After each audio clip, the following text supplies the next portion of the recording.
Greetings! Welcome to Doomcock's first live broadcast from the center of the earth. Yes, that's right. Broadcasting from the... Oh, shit. We've got some echo here.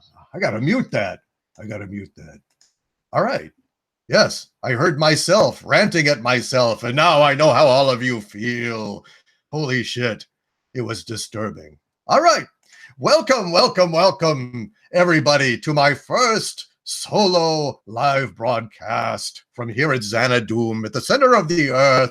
Yes, the hollow world postulated and intuited by fucking Edgar Rice Burroughs, who knew that Pellucidar was down here. Well, it's not called Pellucidar, it's called by the lizard people, but never mind.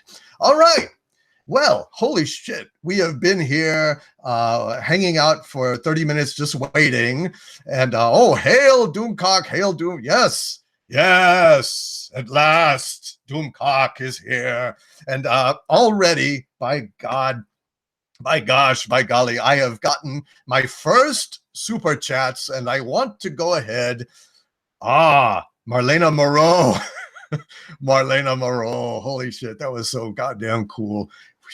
Anyway, I'm rambling. Let me get to everything. Okay, holy shit, the stuff is flying. All right, I want to go and get all the super chats first. I got super chats even before I started the stream. And so the first one came from Super Cormy, who gave me $2 Australian, I believe. Australian. Fantastic. It says, super chats are working, Lord Doomcock. Super Cormy, thank you so much for that. I really appreciate it. You were my first, and you were gentle. Thank you. Thank you, Super Cormy. Dakota Stanton donated $5. And she said, or he, I'm not sure. Dakota could be a man or a woman. Well, it doesn't matter. Equal opportunity super chatters here at the lair. Dakota Stanton said, have to go to work, but have a nice stream, Doomcock. Thank you, Dakota. Thank you so much. This is so cool. It's been a long time coming. I had to get monetized first, and then I had to figure this stuff out. But thanks to Random Game User, who is honoring us by moderating here as well. She kind of gave me some guidance, and so now I'm doing Google Hangouts on the air over YouTube, just like the big boys, like Midnight's Edge After Dark and Nerdrotic. Fantastic. We have here, oh shit on a stick. We have $100, oh my God, $100 super chat from John Bellman, the incredibly generous and supportive John Bellman, who said, tribute to our overlord at work, so you will have to listen later. So we'll have to listen later. Gives me a thumb up, $100. You're trying to get me all choked up, John, right out the bat. Doomcock is emotionally, yeah. Thank you, sir, for your support and generosity. I thank you to every single one of you who has already donated super chats. I wasn't even sure if I would get one, and I really appreciate it. Also, before it goes away, I'm going to continue going down, but I want to thank Penn Farm Girl, who gave me $5 just now, who says, congrats, Overlord, on the first live stream. Hail Doomcock, hail Penn Farm Girl, Minister of Agriculture. Yes, that is what she wanted, because the world has to eat, even after I conquer it. John, Penn, thank you so much, so very much. And I resume going down. Woodstock TC donated €5 for the message, I like to eat bread in the morning. Well, I like to eat bread in the morning too. Yeah, I do. I like cupcakes as well, cupcakes and milk. But that's probably a bit of a digression, since bread is a food group and cupcakes are fucking not. Nerdrotic channel, my guys, Nerdrotic, perfect timing, says Nerdrotic. Nerdrotic is one of my Legionnaires. They have done a lot to send people to my channel. They do outstanding work, and hopefully I am trying to send people back to them as well. They they're doing reviews of all episodes of all these shows, Westworld, The Expanse, and so on. And I really send people to Nerdrotic. I am a great supporter of The Expanse, but I must say Nerdrotic does the serious scholarship on it. And yeah, if you get a chance, go check them out. I have here Cesario Acosta, who gave me a $5 super chat. This is blowing my mind, people. My mind is blown. My helmet, yeah, I've got a headband, a Cobra Kai headband on to kind of protect me from having a head detonation here. But Cesario says, oh yes, a stream I get to make and listen to while I work. Praise the glorious overlord. Hail Cesario Acosta. And anytime I hail you guys, you can use this as a ringtone, capture it offline or something. Hail John Bellman. You are a mensch, sir. God bless you. I also have Perseus the cat, who donated CA $5, California $5. I'm not sure what that is. But anyway, just for the love of Doomcock, I wish it were 10 times this amount. You deserve all the praise for defending our cultural heritage. Perseus the cat, thank you, my friend. I really deeply appreciate that. I want to continue going down. I'm going to talk about other stuff, but I've got to cover this, people. David Keeling generously donated £1.99. I believe that's a pound, asking me, do you like Flash Gordon 1980? It needs more love. Goddamn, yes, I do love me some Flash Gordon 1980. Abso-fucking-lutely. It is a great movie. And with that Queen soundtrack and all the glitz and glitter, I know it's trash, but it's happy, fun trash. And that's all Doomcock asks. That's all I want.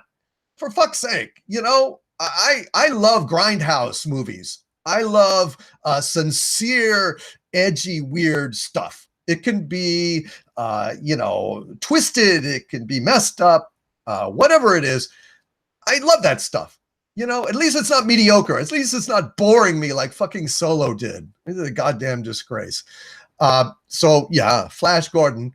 Flash! He'll save everyone. We've got Jared Tracy. Jared has kindly donated $5 saying, with all these super chats, you will be able to buy a gold-plated helmet. Hail Doomcock. Hail, Jared Tracy. Thank you for coming, sir. I really appreciate your support here and at the lair. I also have one up here from Tinfoil Hat for $4.99. Your generosity is overwhelming. I am so grateful. Damn, I'm sorry I waited so long to do this. This is going to be so much fun. You're going to have a hard time shutting me up. Hail Doomcock, says Tinfoil Hat. I used your rules of canon today and it brought me victory. Yes, yes, that is the intent of it. That is what I'm doing with these videos. I'm hoping that you will employ them to win arguments against Drekkies and other defilers of canon. God damn it. That's wonderful. Thank you, Tinfoil Hat. Yes, I love to hear. I love the smell of victory in the morning. Or in the afternoon, as the case may be, wherever you are. Victory smells good. All right.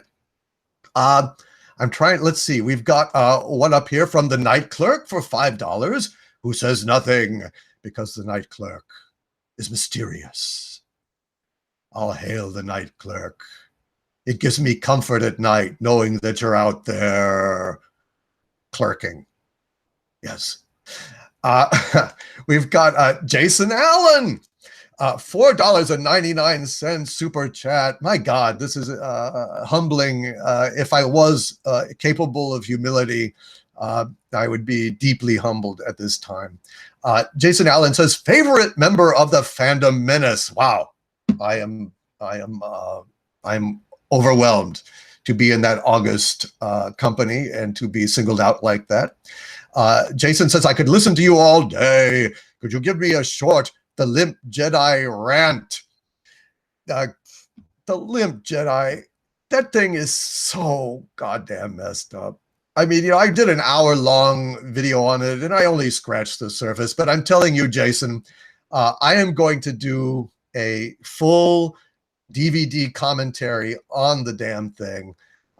So don't worry about that. It's coming. Rhino 4563, $5. Jesus, says, all hail Doomcock, all hail the High Council. I echo that sentiment, Rhino. Thank you so damn much. Thank you all again.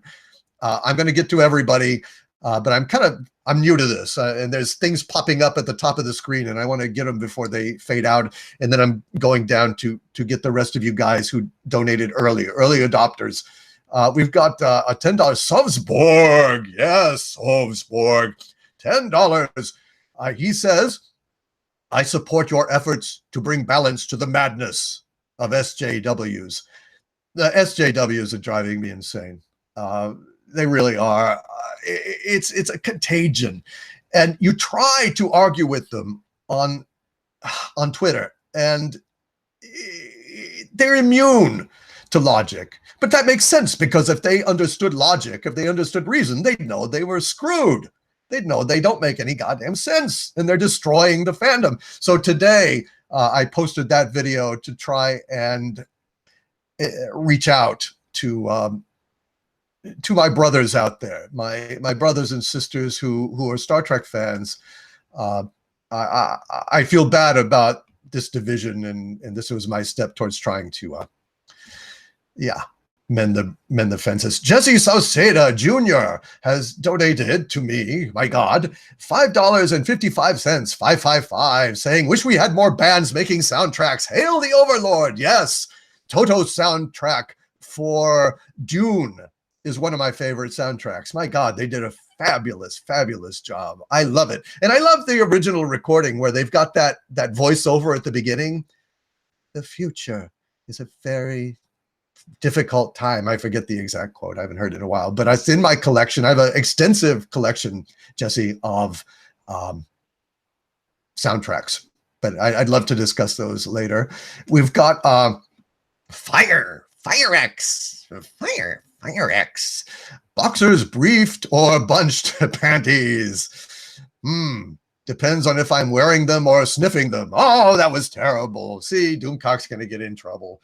Doomcock's gonna get in fucking trouble. Look, that's just a thing. So, you know, he finds women sexually attractive, and sometimes he's gonna make jokes like that. He doesn't mean to offend any women. I do love you, women. But for me, I actually wear boxer briefs.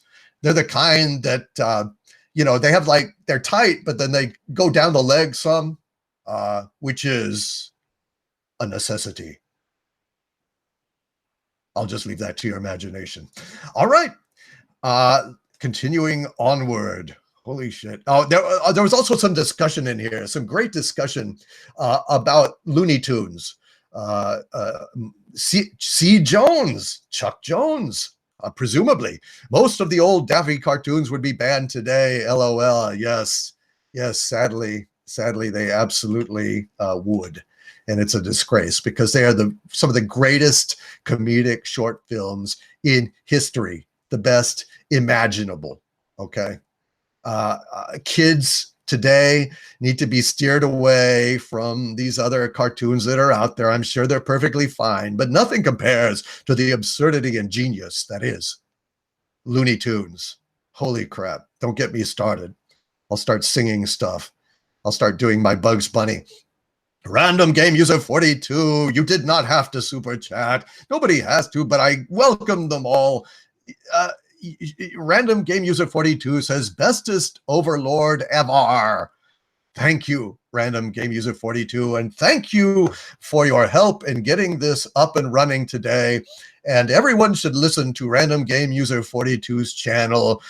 She was a gaming channel, but now she's switched emphasis, and it's a great new direction for her, because she is on our side, people. So you should check out her channel and listen to her. She imparts words of wisdom approved by Doomcock. Willie Woodward has super chatted $4.99 to me. Thank you so much, Willie. It says, good to see you. Sometime I would make an animated version of you and Harvey Let me know if you're down. Midnight's Edge has done a kind of a animated thing about Doomcock.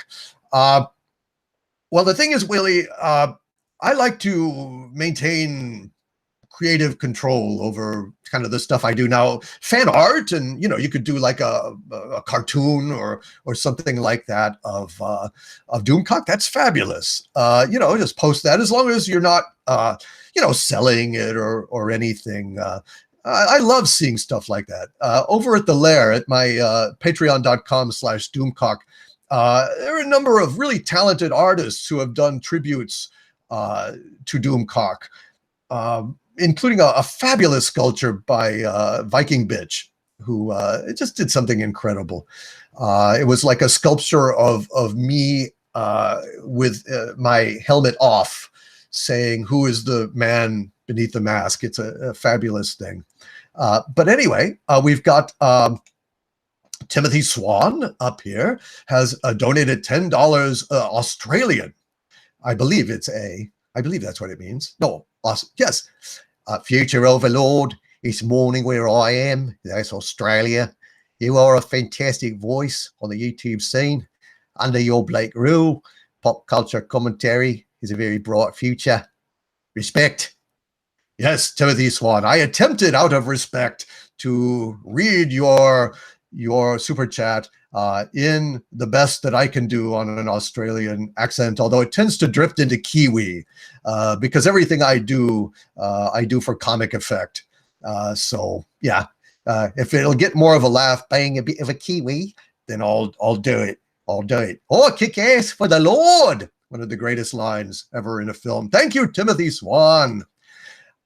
Obi-Wan 27883 has graciously offered $5 and said, "Hail the Overlord.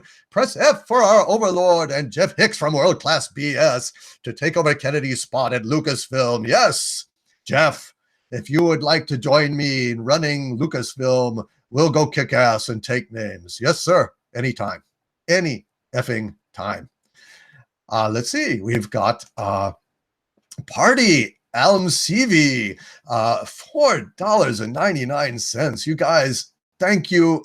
Can't wait to watch after work, Lord Doomcock. Glory to your eternal empire. Yes, damn it. The empire is going to be eternal, and we are going to win this battle. You may not think so now, but all we have to do to win is stay home. That's all we have to do. It's that simple.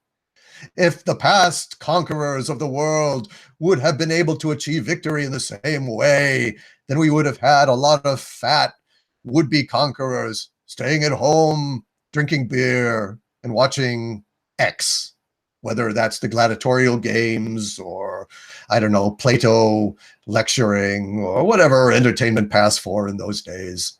They'd have just stayed home and buckled the world to its knees. And that's what we're going to do, goddammit. We are going to rise up by staying down. Staying down on the couch potato warriors, and they will feel our absence keenly, and there will be much wailing and gnashing of teeth and rending of garments, and we'll be drinking shill tears instead of them drinking fan tears. Gosh, we've got Tom Hickok, $10 super chat. He says, for non-Drek, check out the audiobook series Galaxy's Edge. # more Star Wars than Star Wars. Yes, I think that's a perfect antidote to that Gate Crashers movie that was, not Gate Crashers book that some SJW author was hosting, where they were just basically trying to do the most obnoxious SJW cliches. Like, it's a science fiction thing where the captain is a, differently abled woman of color, marsupial, transsexual, wheelchair, watching Ruin Johnson movies, I guess. I don't know. I shan't be reading it. But I wanted to send something nasty to them, but I said, what's the point, really? What the fuck is the point? Yeah. Tom Hickok, thank you. Thank you all so much. We've got Sovereignty 1080, $10 saying, all hail Lord Doomcock, future ruler of the planet. Maintain that wicked humor, man. I have no choice, Sovereignty 1008. It's either be funny or go insane. And I'm halfway to insane, so I really can't afford to take a vacation from funny. That would be bad. It'd be a one-way trip, man. Game over. Game over. Yes. We've got Darth Hater. Darth Hater, I'm sorry we missed you the other night. You came in and then you went out. Hello, I must be going. I cannot stay. I came to say I must be going, said Darth Hater. $4.99. Congratulations on the first live stream. Love your channel. Keep up the good work, fearless leader. Darth Hater, I thank you. I thank you, sir, so much. Thank you guys so much for this. I'm scrolling down. I got to get to a few more of these other ones. I don't want to leave in it. My great fear, I'm not fearless, okay? My great fear, honestly, is that I will not see some of you guys, and I don't want to miss out on anybody. Laura, Rianne stole my fan fiction story, 99 cents. I'm sorry to hear that. And he ruined it. That's the thing. I'm sure your fan fiction story was much, much, much better than the shit that he threw out there. So yeah, that's effing awful. All right, scrolling down. Okay, so I see I don't actually have to click on the ones up there. I can actually just scroll down and see them. So yeah, that's what I'm going to do. A Kleindropper, $5. He says, hail, Lord and Master. I eagerly await your next duet with Cecil. Cecil's a character. That was my first time meeting Cecil, and yeah, he's a good guy. I like that guy. He's pretty cool. Let's see. We've got okay, that was Clive. So I got caught up. No. We've got Chip Link Griven, $20 effing dollars. Oh my God. Thank you guys. Listen, every bit of this is very, very, I want to say I'm very thankful. You know, for the longest time, YouTube was not monetizing me. The only I was getting was from my wonderful patrons at patreon.com/Doomcock. I mean, those guys really floated me, and to have you all here and to be able to talk to you, you know, directly, it's just, God, I think I have a new favorite thing. You guys are awesome. Chip says, hail Doomcock. I live in Texas, but I'm consulting in California. You keep me sane while I'm here in this communist land, away from my family and my guns. Keep it up, Chip. Well, sir, I tell you, I will talk to you in my best Texas accent, and I'll say, you get your ass on back down here to Texas, my friend. We'll go ahead and get those guns polished up, go out shooting out there in the country. Chip, thanks a lot, my friend. Damn, bless you a lot. All right. Let's see what's going on. Under Chip, although this didn't show up there, Luke Favak, Luke Favak has donated £2 and says, you often used borrowed French. Is it on purpose? Oui, mon ami. Je t'aime la France. Allons au fond de la patrie. Le jour de gloire est arrivé. Which I know mainly because it was in Casablanca. I'm not a linguist. I'm not a, I can't really speak French. Except, you know, Pepe Le Pew. Oh, mon chéri, come with me to the Casbah. But yeah, I revere and respect the French. I love French films. I love the entire European sensibility. whether it's the UK, Scotland, Ireland, France, all of you guys over there are dear and near to Doomcock's withered evil heart. Really, really, really have always been an Anglophile, but that includes all that region. I think I just am something of a European at heart, although being at the center of the earth, I guess I am of all nations, and all nations will have to bow down to me, Dicta Van Doomcock. Let's see. Rolocat. Oh, what happened? Let's see. Rolocat 100 has donated £2 with no comment. Thank you, Rolocat 100. You guys are the best. Holy crap. Nerdrotic. Now I see why you guys love this so much. It's so cool. It's so cool because I mentioned on my last video that I am indeed getting pains in my hands and wrists from trying to type so many replies. And so I think this is better. I think I'm going to go ahead and I'm going to start making videos after every video I release so that I can address your comments in my own voice and directly. I won't do it in a live chat because I wouldn't be able to get to them because you guys, you come and talk to me and I can't ignore you. So I'm going to do that. And then I'm going to do live chats where I get to go one-on-one with you guys. This is so much fun. Holy shit. I don't even need a drink. I think you're curing my drinking problem. Holy crap.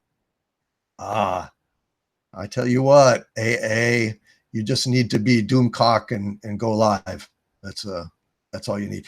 Bjorn, SEK20. I don't know what SEK is, but it sounds good.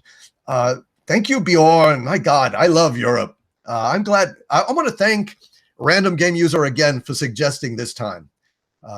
Doomcock, shit, he doesn't know time. Does anybody really know what time it is? Does anybody really care about time? Bork Bork, says Bjorn. Bork Bork on the head. Yes, to quote Miri, one of my favorite Star Trek episodes. Bonk Bonk on the head. Bonk Bonk. We've got Mr. X-Ray, $2. Can you favor us with a song, oh great brass lord? Well, one that's in the public domain. Shoot. What do I know that's in the public domain?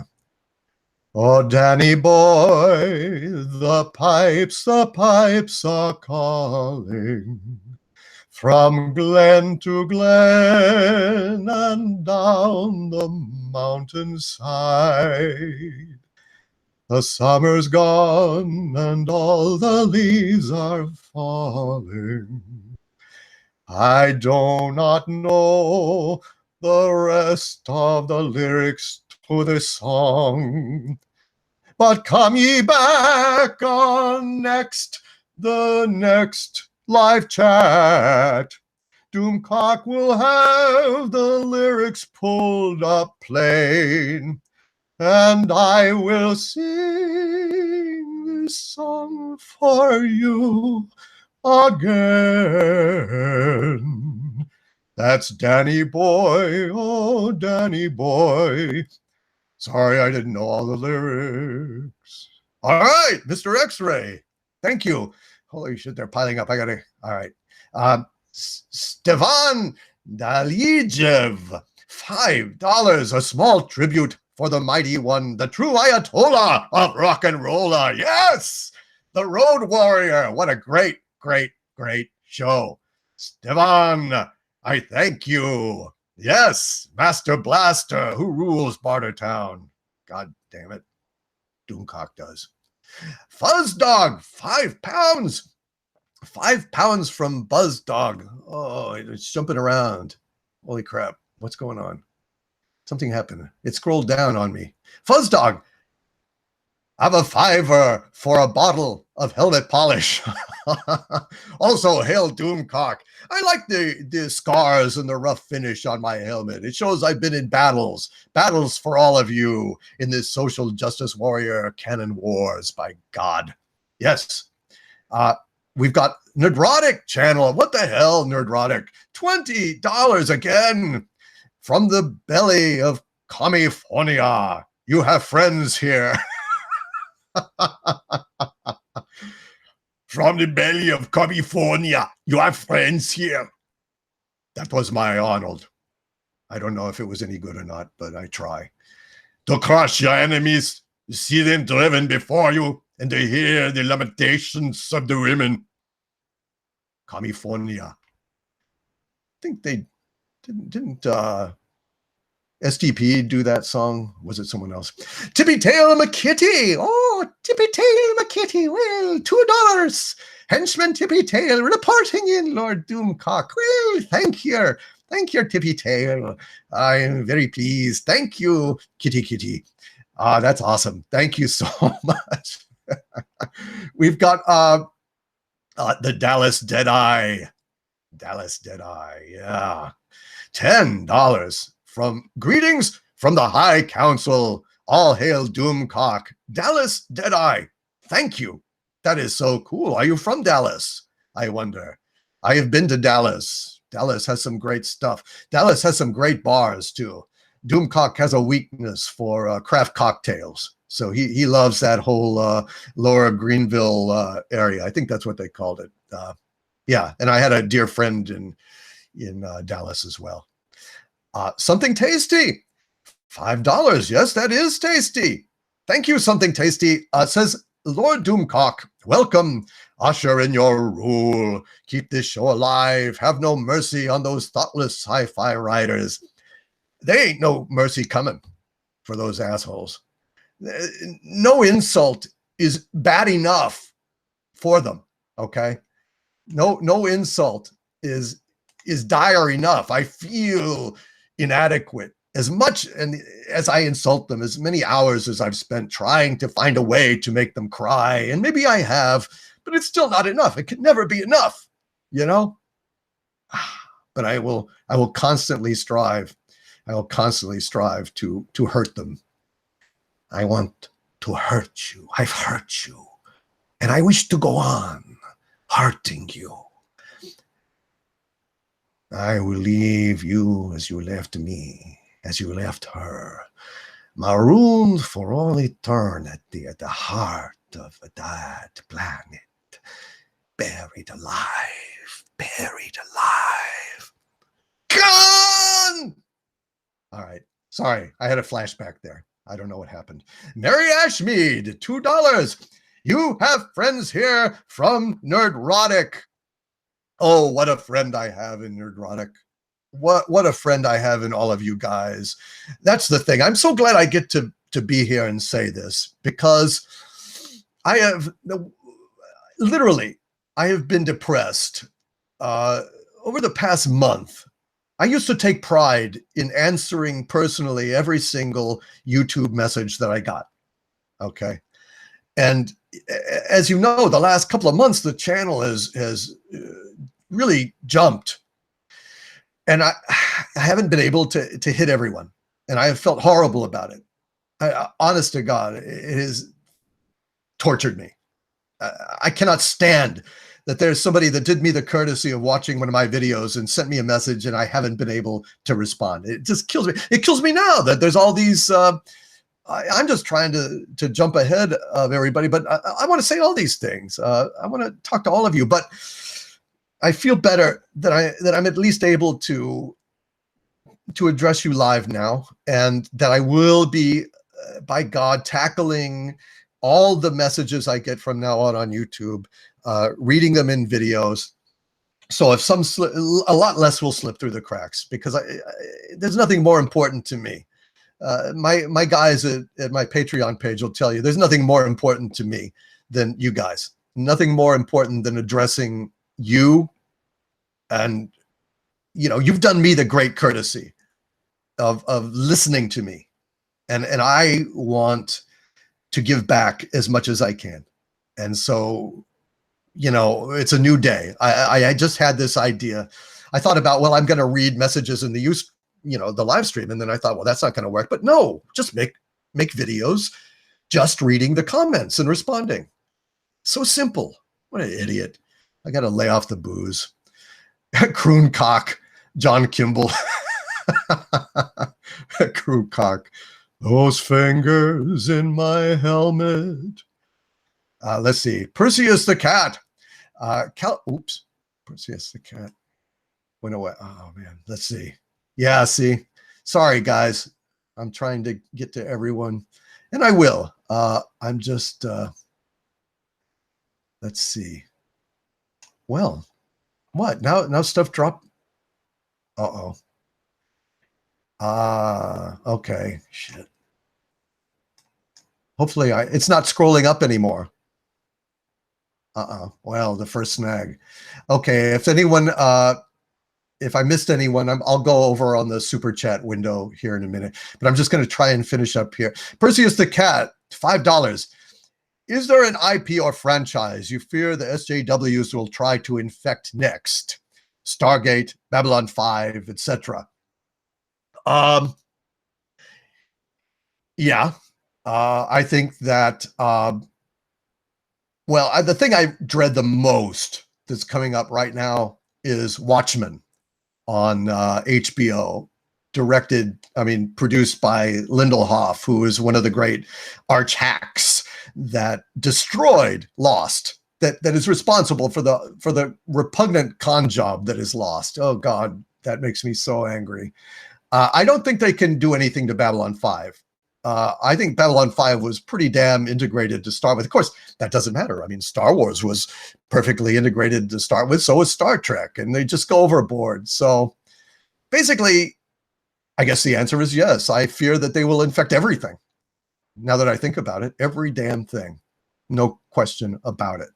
And that is a goddamn tragedy. Mr. X-Ray, a $2 super chat. Clap, clap, clap. Better than buying a Coke. Well, thank you, Mr. X-Ray. Don't buy milk, though. My voice might curdle it at some point. Luke Havarik, I hope I pronounced that right. Le bonjour from your minister, anti-tracker, and crew. Bon, mon ami. Merci beaucoup. Thank you for that. David Keeling, £1.99. Please sing Men of Harlech. I will look it up. I may know it and just not recognize the title, but I will look that up. I'd be happy to sing that. I'd love to sing that. I love Gaelic tunes and old European folk songs and stuff. Absolutely. Let's see. Francisco Castro Jr., $5. Love your channel. Keep up the good work. I will, Francisco. By God, I will. Uh-oh. Tom Connors should give Doomcock some Arnold lessons. Yes, Tom Connors is very, very skilled indeed in doing Arnold. But I try. Demon Scythe Synthwave, £2. He says, I've no money, but I still had to comment. Hail Doomcock. Demon Scythe, do not fear. When I do, you comment on Twitter, and I think you comment on my YouTubes. And like I said, I'm going to definitely, in fact, I may do a follow-up video going through a lot of these comments here when I'm not live, and just like address a bunch of them if I can. There's so many witty comments here. It's driving me crazy. This is wonderful. Yeah, God damn it. I think I will. I think I'll just go and make another video just reading a lot of these comments. Mahaviz, the Minister of Undead Affairs in my lair, in my Legion of Doomcock. Mahaviz says, our overlord hails from traditions and inspirations of an age tragically windswept in the bustling now. To speak with candor and wit is flowing as a villain's cape. Oyez, ye of little faith and fear. Thank you for that message, Mahaviz. Mahaviz is a great, great guy. He's a very thoughtful fellow. He writes very thoughtful, philosophical works. I try to get him to post them at the lair. We have a community section where people can post whatever they want. Yeah, he's great. It's really a hell of a community we have over there. And it's a hell of a community we have here right now. Bird of Prey, $5. You guys, thank you so very much. All of you, thank you so damn much. You have General Chang there, a proper Klingon, essayed by Christopher Plummer, the great Christopher Plummer. And he says, welcome to the world of live streaming Doomcock. Kapla. Well, to which I reply in the only Klingon I know, Cho-i-chu. Thank you, Bird o' Prey. Let's see, going down here. Perseus the Cat. The line must be drawn here, this far, no further. Yes, Perseus the Cat. CA, $2. I agree. That scene, I have to talk about that scene. I love that scene in First Contact. It would have been my favorite scene. In fact, it would have been one of my favorite Picard moments. And Picard has many favorite moments in my book because he's a hell of a goddamn captain. If only at the end of that impassioned speech, 30 seconds later, he didn't say, all right, you're right, and back down. Oh, God. That really upset me. And it upsets me that Picard may get involved in this shit show that is Star Trek shitscovery. It's very upsetting. Oh, John Smith. $5 from John Smith. No comment, but thank you, John. Thank you very kindly. Darth Hader, $19.99, which in my mind, I'm going to round up to $20. Darth Hader, thank you so much again, my friend. And he says, sorry for the embarrassment. That was my first Discord experience. I wanted to check out the Power Hour and had all kinds of difficulties. Next time will be better. Darth Hader, yes, we will consult with you ahead of time. I think I'll do like a little test run for people who've had trouble before the next one so that we can get things ironed out there. Also, I think I'm going to try Google Hangout instead of Discord. I think it might work better. Darth Hader, thank you so much for your generosity. Thank all of you for your generosity. I'm not accustomed to the kindness of strangers. Of course, you're not really strangers at all, are you? You're all Doomcock's family, and thank you. I'm gonna get choked up. I'm gonna get a little touched. Doomcock is a man of great passions, like Captain Kirk, and he does get emotional. All right. That rage has him precariously balanced on a knife's edge of love and hate. I got love tattooed on my right hand. I got hate tattooed on my left. I got the Brothers Karamazov tattooed down my spine. Yes. The young ones. I love the young ones. God, I love the young ones. Kraken of the Sea. Australian $2. Cock's out for Doomcock. Aye. Cheers, mate. Thank you. Oh, and let's see. We've got... and for those of you who are wondering about my earlier boast about my English accent, I will give you a little taste here in just a moment. Mark Geilim, $6.14. He says in his generous super chat, if Disney will not bow before the fandom, then they will cower before Doomcock. Yes. Doomcock. They will goddamn well cower. They will know my name and they will despair. They say we're the disease. I say we're the cure. Goddamn right. Let's see. What do we got? Kintar 027760 Ratnik. CI $10. Canadian. That's what it is. Hail Doomcock from Canada. first live stream on my birthday. Excellent. Love your video. Keep up the good fight. Also, I want to recommend a TV show for you, Hannibal. It's a very ambitious show. I'm already there with you, Kintar. Happy birthday, by the way. Yes, Hannibal is a great, great, great show. When I first watched it, I stopped. I was like, nah, I don't know. This is going to turn into like, the grotesquerie of the week. It's, it's going to get lame. But then, as so happens, sometimes Doomcock gets sick or hungover and he can't move off of the couch. And so he looks for something. He revisits something. And in this case, he revisited Hannibal. And I got to tell you, people, watch Hannibal. It is effing great from start to finish. The performances are outstanding. It is shocking. And the last season, when they knew they were canceled, they went all stylistic and art film on our ass. And it was a surreal and fascinating hour of TV every week. I got to say, guys, check out Hannibal. Kintar 027760 Ratnik is absolutely correct in that regard. It is a fucking masterpiece. All right. Let's see. And happy birthday, by the way, again. I'd sing it to you, but it's a copyrighted. Yeah.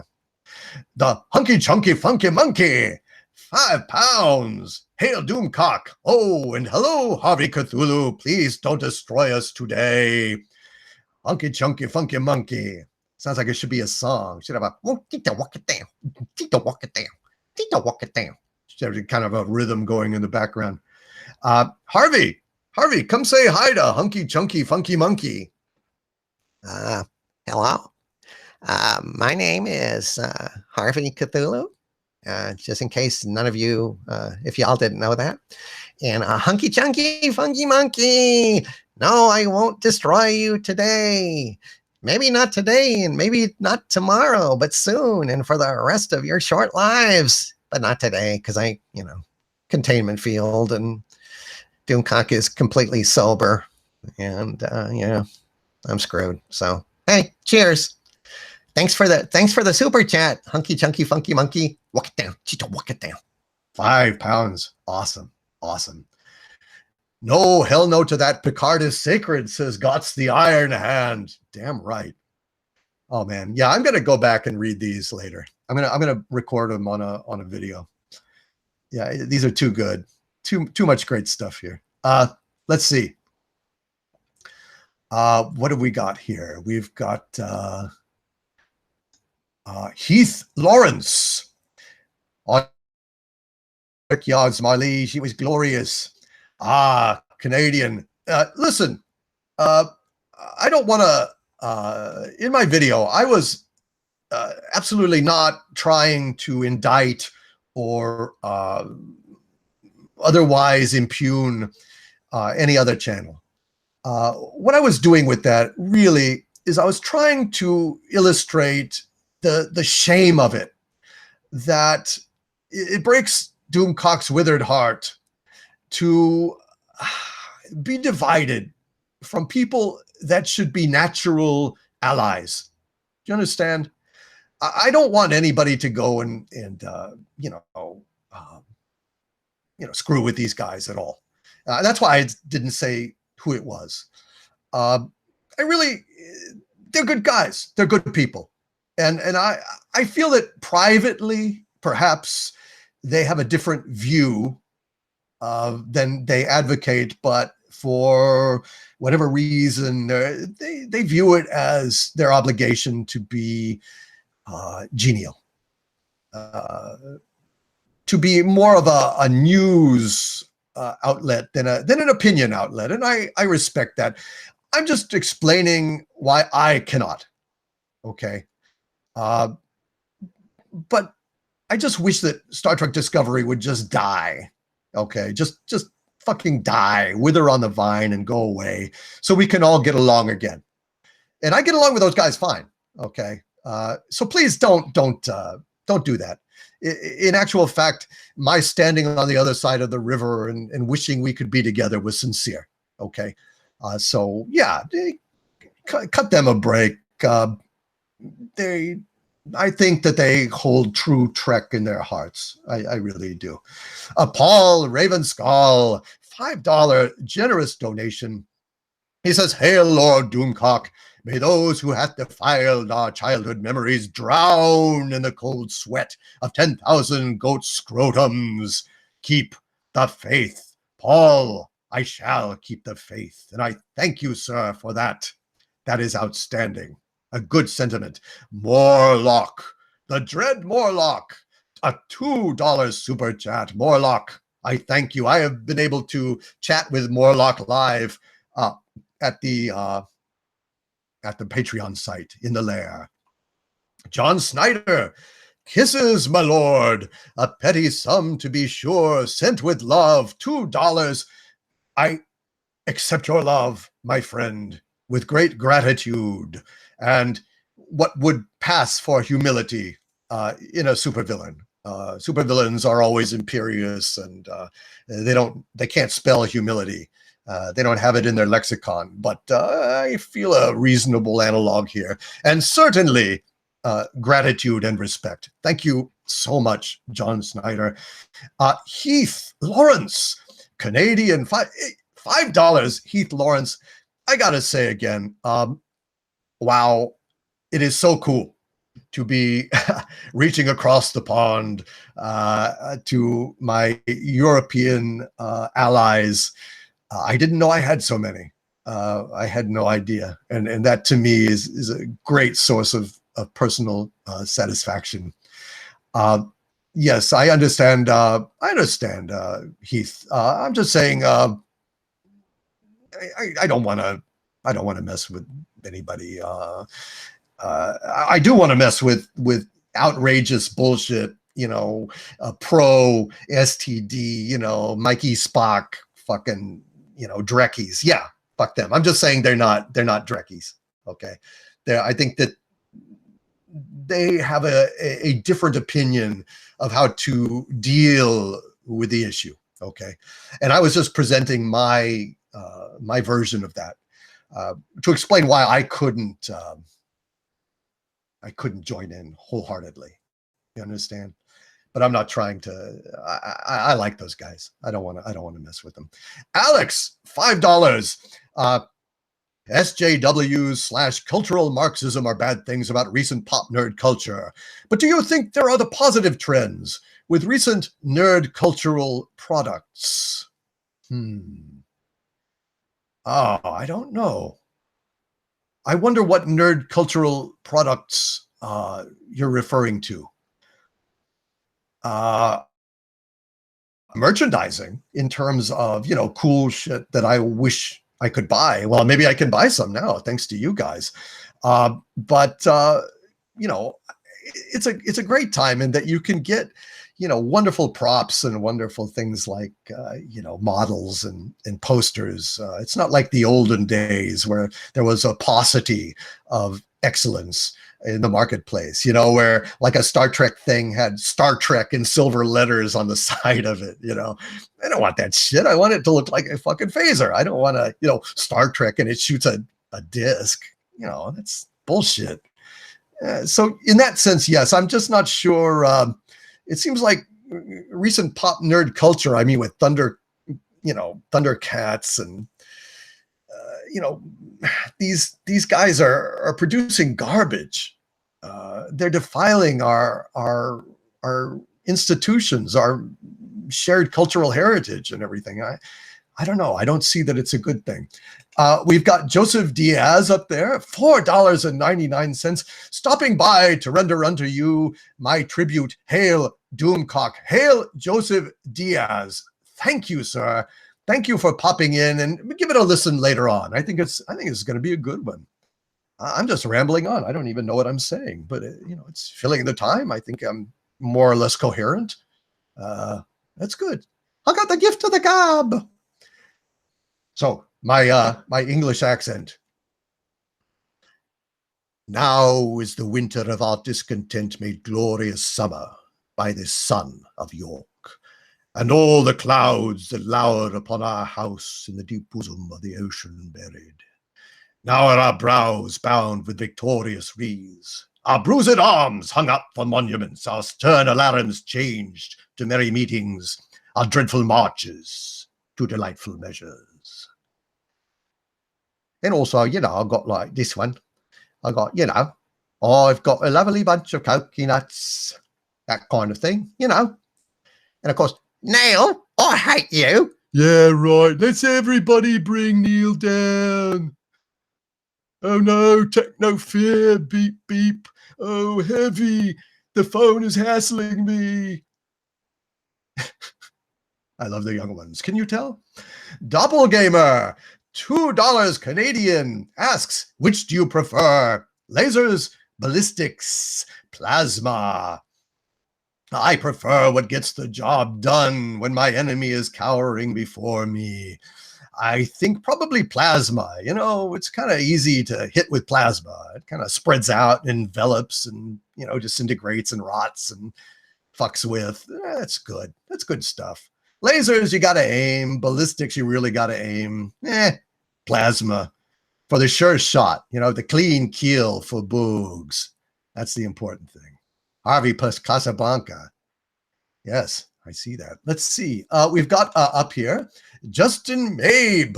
Either that or maybe $20. Hail Doomcock, I am ready to do your bidding. Thank you, Justin. Thank you. And I appreciate your incredible generosity, sir.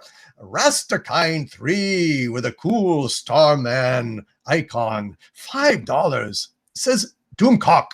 I love you and Harvey Cthulhu. All hail, sir. And please keep the conversation going. You are an inspiration. I do not know how to shut up.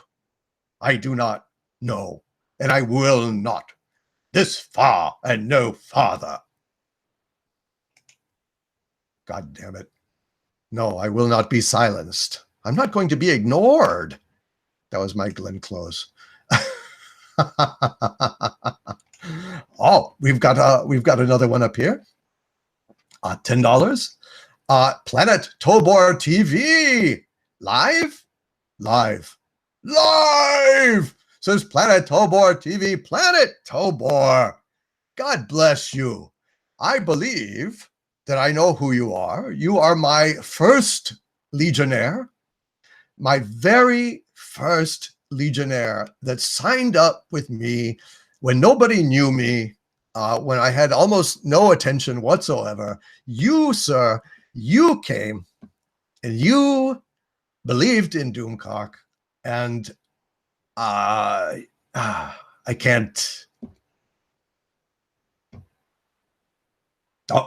It's getting a little emotional. Thank you. Thank you, my friend. All right. All right. Well, what shall I do? Let's see. Let's just go on some of these other, the young ones. Yes. Let's see. What do we got here? We've got, here we go. Willie Woodward, for $1.99. He asks, you versus Mundane Matt, who would win? My God. What a question, Willie. You don't know supervillains very well, do you, Willie? Yeah, supervillains do not admit failure. Supervillains do not admit anyone being superior to them. It is inconceivable for a supervillain to imagine being defeated in the slightest. Okay? So, I would say I would, crush Mundane Matt. There's no question. First of all, he's named Mundane. It's not the Great Matt or Matt the Conqueror. It's Mundane Matt. I wouldn't even battle him. Probably give him a quarter. Tell him to go learn how to shine shoes or something. No, I don't know. I don't have anything at all against Mundane Matt. It's just you baited me with a question. You asked me who would prevail. I'm going to say me. You asked me who would conquer, you or Arnold Schwarzenegger. It's going to be me. I don't admit anyone is my superior. Well, I don't know. I have certain idols that I look up to. A lot of them are dead, which is convenient. Chuck Jones, the genius who invented the Roadrunner, the Wile E. Coyote. All those guys at Termite Terrace on the Warner Brothers lot that gave us the Warner Brothers cartoons are amazing and dear to my heart. It's just, yeah, I love all of those guys. I cannot urge you enough. Watch Warner Brothers cartoons. They are part of our cultural heritage in a way that even Star Trek and Star Wars are not. I mean, they shaped the sense of humor of a generation. And we owe those guys more than we can say. Holy shit. We've got the Dallas Deadeye again. $5. There's no crying in world domination. I didn't cry. I just had a little allergy attack there. But as you can hear, my voice is clear. I'm not sniffling or snuffling. I'm doing fine. So yeah, I'm not a crybaby, goddammit. I'm just emotional. I'm passionate. Geeks and gamers. The High Council, $10. Geeks and gamers, all hail Doomcock. Congrats, buddy. Keep up the great work. Jeremy, thank you, my friend. I appreciate that immensely. Thank you, sir. You guys really, really, really helped out Doomcock. You said your epic following had generated for me probably 2,000 new subscribers. And I can't thank you enough, my friend, for your generosity and your comradeship and leadership in fighting the fandom menace. I really appreciate that. That's awesome, man. Thank you, honestly, for showing up. I really appreciate that. So let's see. What was I talking about? Let's talk a bit about looking up here through some of the chats, looking for some themes here. Let's see.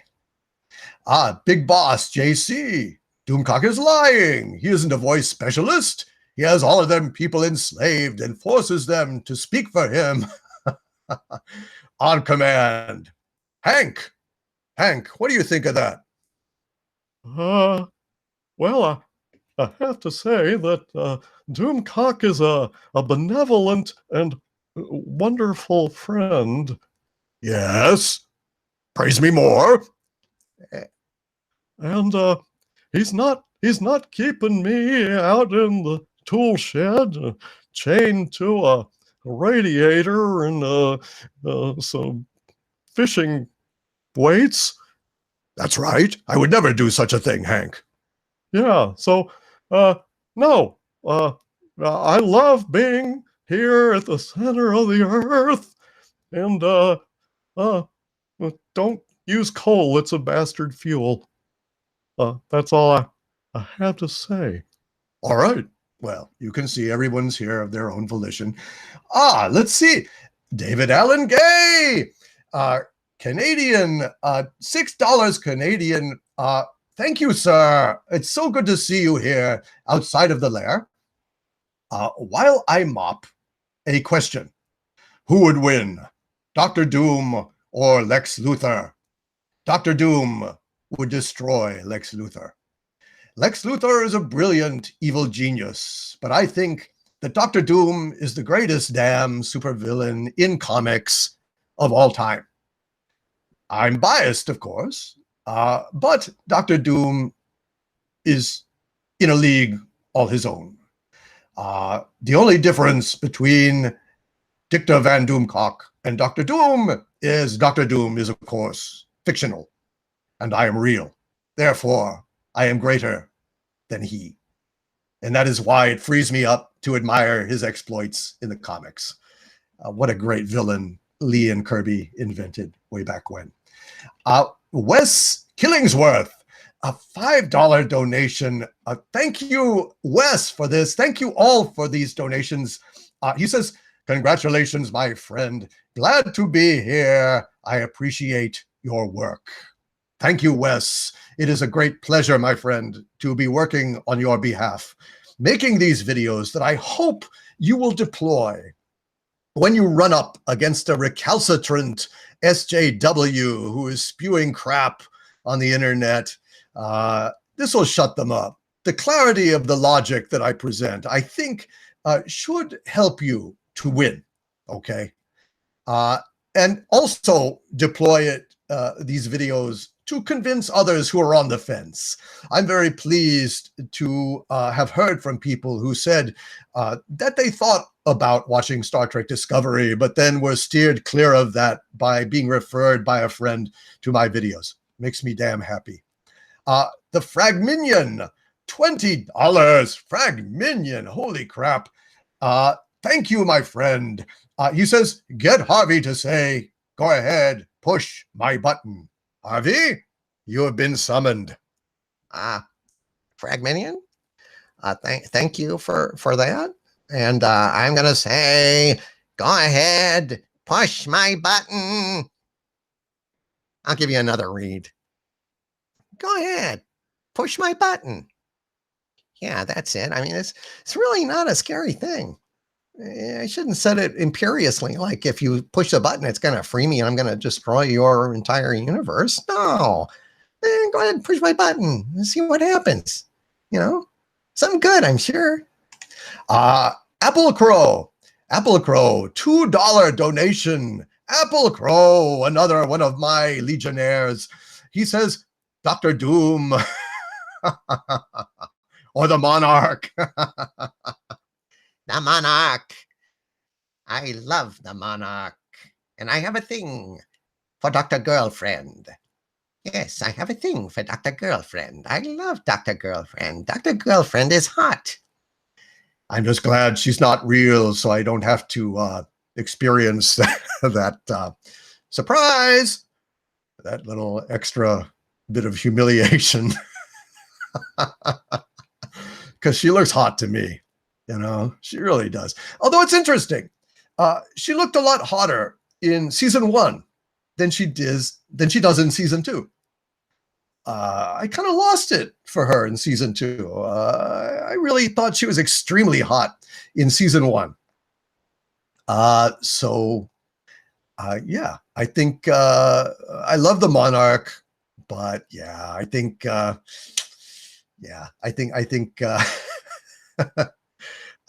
Dr. Doom would clean him up pretty handily.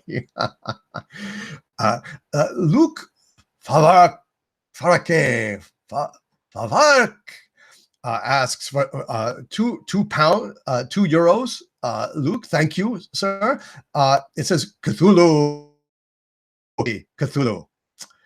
Harvey? Yeah, I have to say, it would be me. Because, you know, just like Doomcock, I do not admit any other eldritch god before me. Do not hold any eldritch god above me. Bow down before Harvey Cthulhu while you may. Oh, that's a pretty good rant. Yeah, I've been watching you. Wait, I really enjoy that. Wow, I like that too. Yeah, thank you. I'm glad to be inspiring an eldritch god in the proper etiquette of rants. Bjorn, SEK20. Holy crap. Thank you, Bjorn. Asks, push my button. Is that a euphemism? I don't think it is. In actual fact, it's referring to pushing the button that would free him from the containment field that separates him from our universe. That's the only thing basically keeping him out. And if he gets in, yeah, kiss your ass goodbye. And because that's it. Game over, man. Game over, to quote the classic dickweed Bill Paxton. Bill Paxton, man. You gotta love Bill Paxton, don't you? I mean, his depiction of Chet is #1 on the list of the great dickweeds of all time. Without a doubt, the great dickweeds of all time, Chet, in weird science. What a prick. I mean, yeah, the other ones would be on Animal House, Niedermeyer and the other guy, what do you want to do with your life? A pledge pin on your uniform. Yeah, two great dickweeds, but nobody beats Chet. Bill Paxton, what a guy. So no, I don't think it's a euphemism because Harvey does not really have genitalia. He does not have the same organic processes that we have.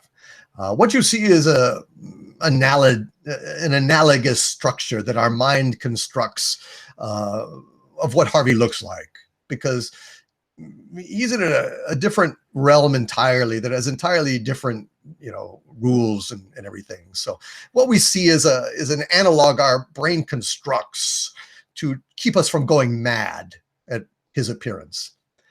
And that's why he looks kind of cute. It kind of consoles us from the existential horror of Harvey.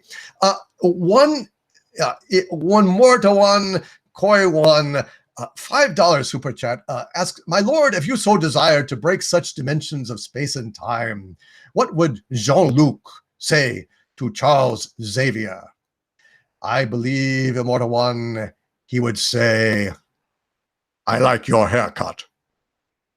Engage. I think that's what he would say. He would also say, I envy you, your mental powers. I wish that I had them. I would know finally whether or not Troy is truly feeling pain. She always felt pain. I don't know. I guess it always hurts when you hold your nose like that. I feel pain, Captain. Oh, such a weird accent. I don't know. But she looked great in that suit, huh? I love Troy. She was awesome. Let's see. So yeah, I don't think it's a euphemism. I think he just wants you to push the button on his console and free him, Bjorn. Doug Fairchild, my overlord is on a live chat. Long live Doomcock. Yes, I am. And I am damn pleased to be here. My God, this is the most fun I've had in months. Actually, I have a lot of fun in my Patreon chats. We do the Doomcock Power Hour, Dick Doomcock Power Hour, which is basically like a variety show where everybody gets 5 minutes and, you do karaoke or readings or stuff. That's quite fun. Also, the Doomcock Roundtables, where we all get together and discuss a topic, except it's speech. So everybody is on microphone. We've done it in Discord before. I think I'm going to do it on Hangouts next. But this is a blast. My God, this is so much fun. I'm like a fucking kid in a candy store. Just the material that you guys are throwing out. My wife named her computer Dr. Tobor TV. Buck Rogers, don't let Harvey push that button. The things you guys are saying is so amusing. It's so damn cool. Doug, thank you. Bjorn, Luke, thank you for the super chats. Michael Elliott for $5 up here. My Lord Doomcock, may 1,000 solar systems be your playground. Thank you, Michael Elliott. First, I'm going to take over the world. Then I'm going to institute my own Starfleet using stolen alien technology. So watch out, Venusians. I'm coming for your ass.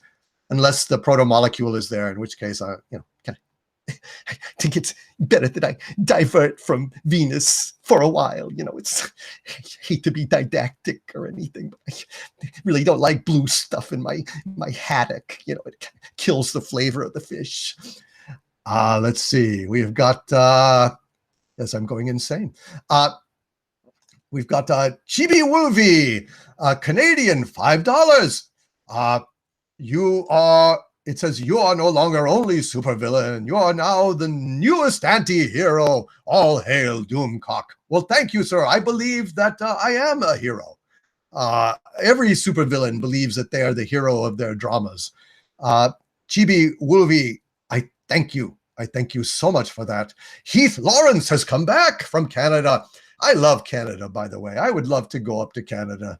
I love cold weather because in cold weather, you can wear cool, heavy coats. I have a fetish for military coats which are usually made out of wool, you know, old Soviet Union coats. And I've got a French submariner's coat from World War I.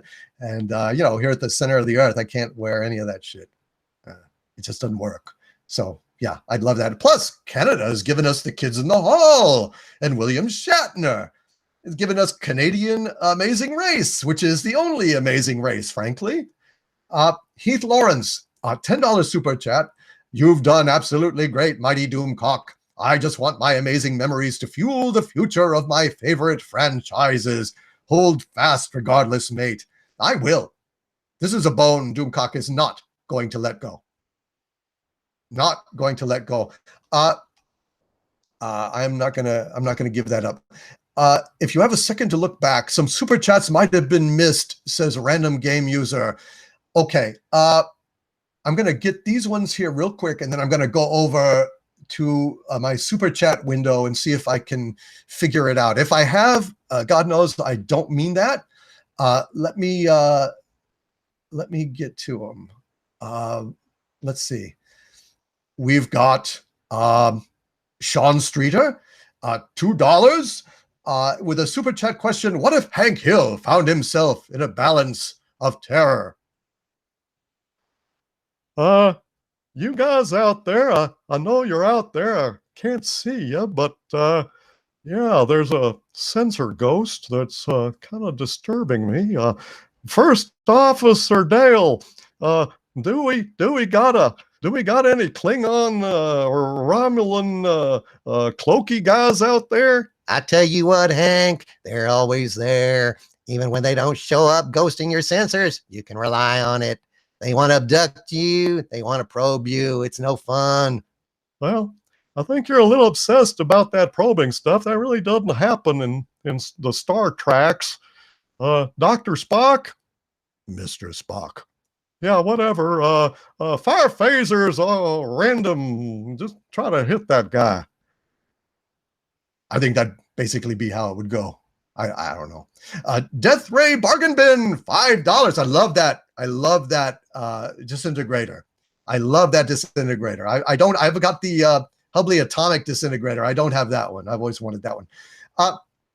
Have you ever heard of Sompot Sands and Chayo Productions? And if so, what do you think of them? I'm sorry, I have not.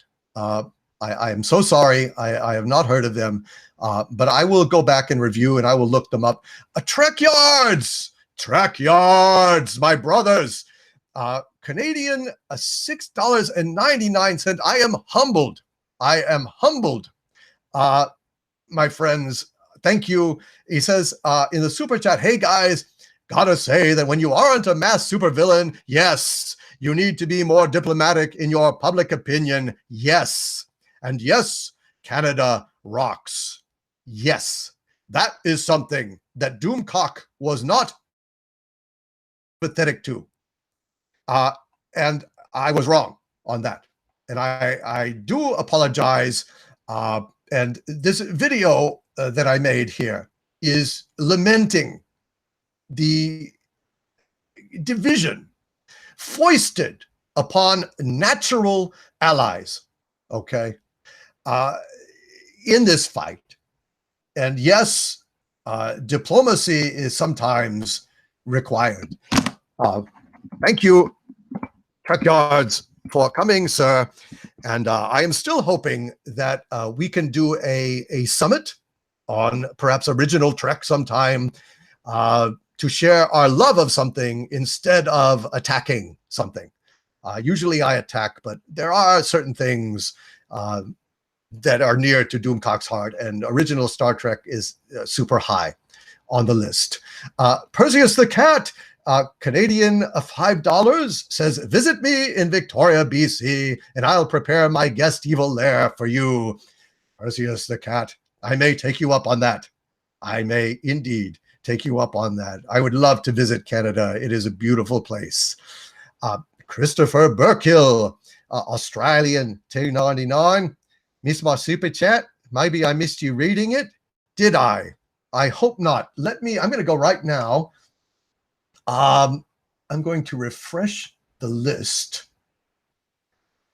Okay.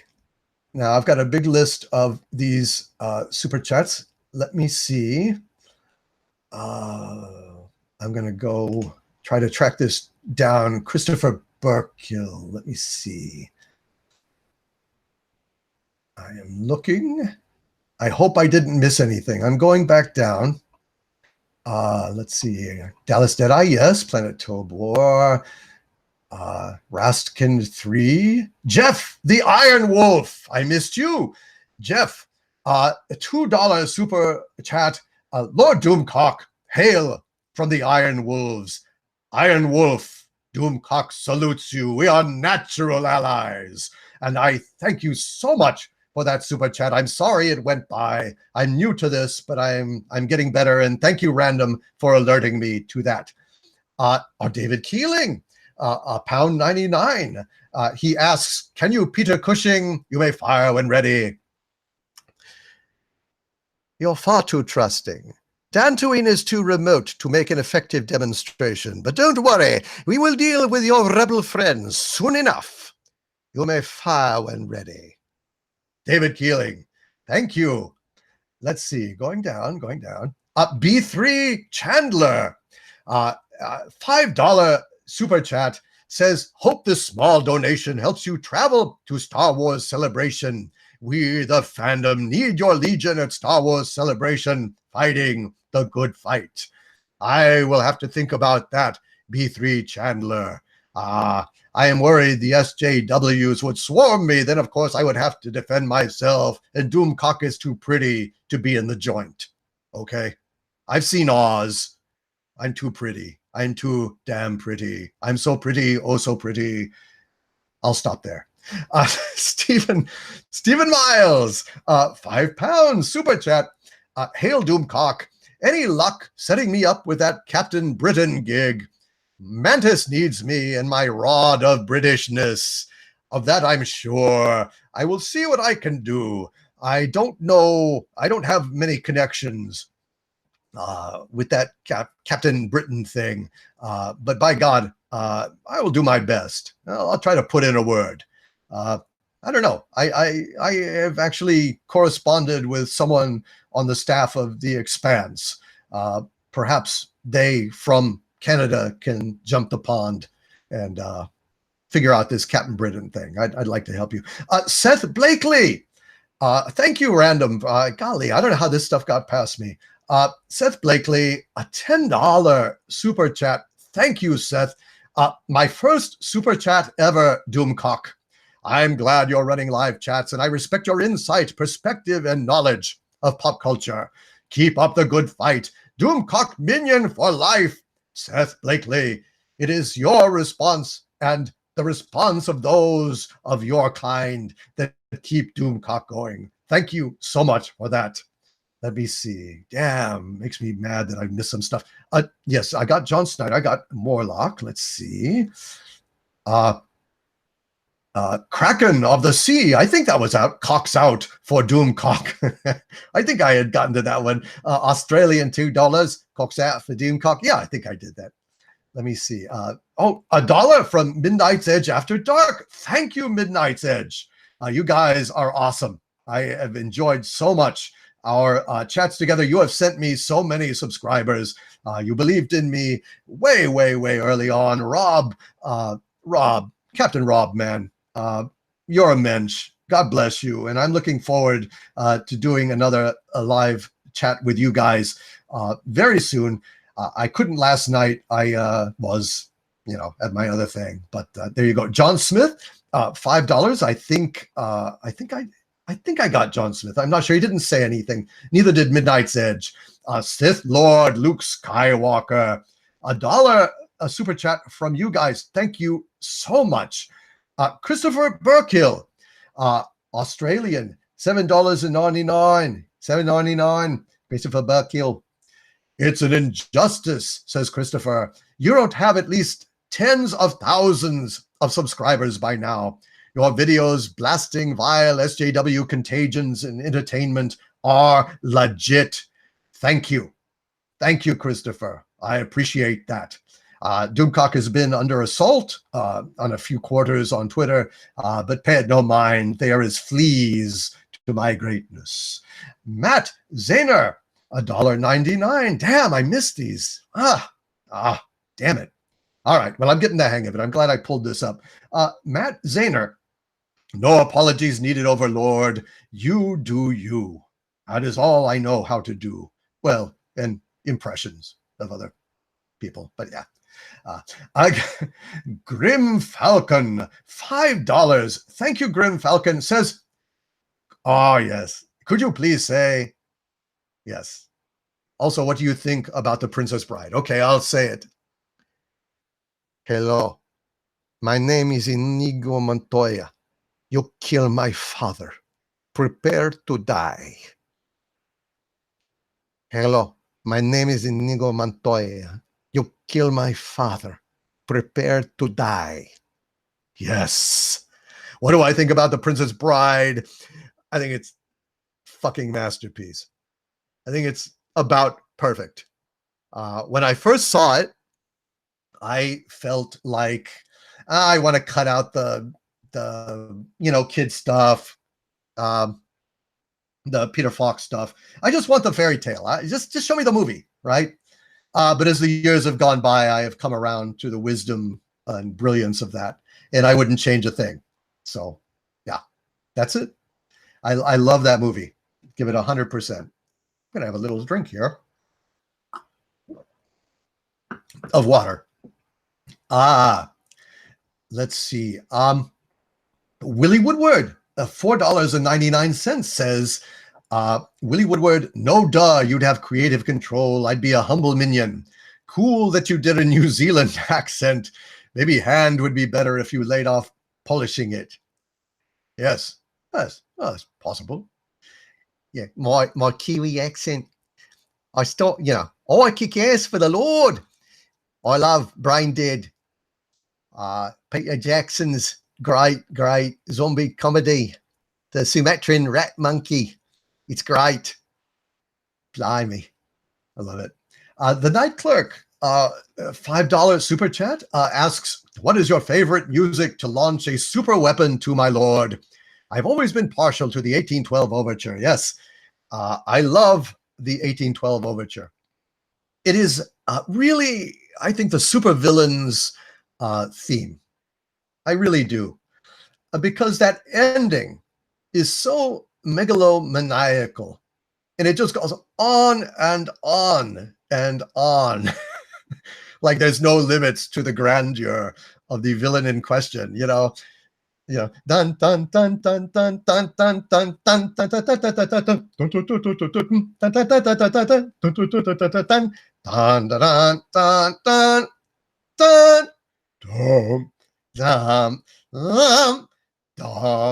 dun. I mean, Jesus, how many endings do you need? It's so grandiloquent and monomaniacal that you got to love the 1812 overture. I think I would really love to. I think my favorite space travel music would be the theme to The Day the Earth Stood Still, the great Bernard Herrmann.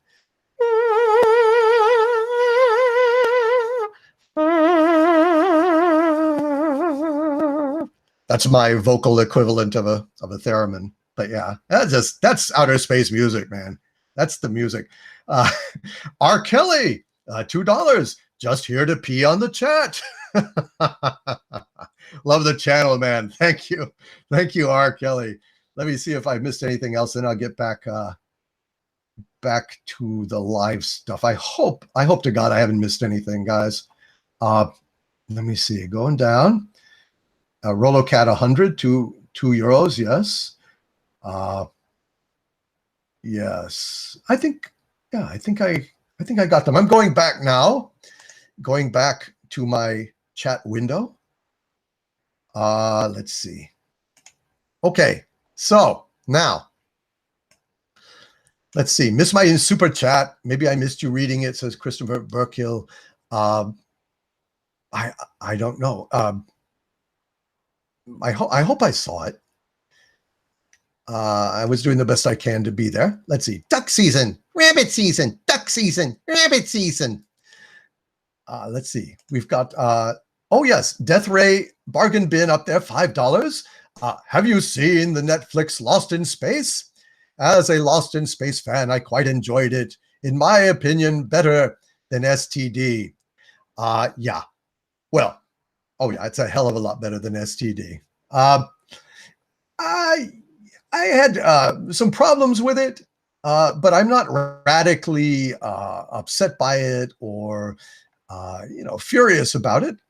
I know I need to review it at some point, but I'm busy fighting the fucking SJWs and fighting STD and everything.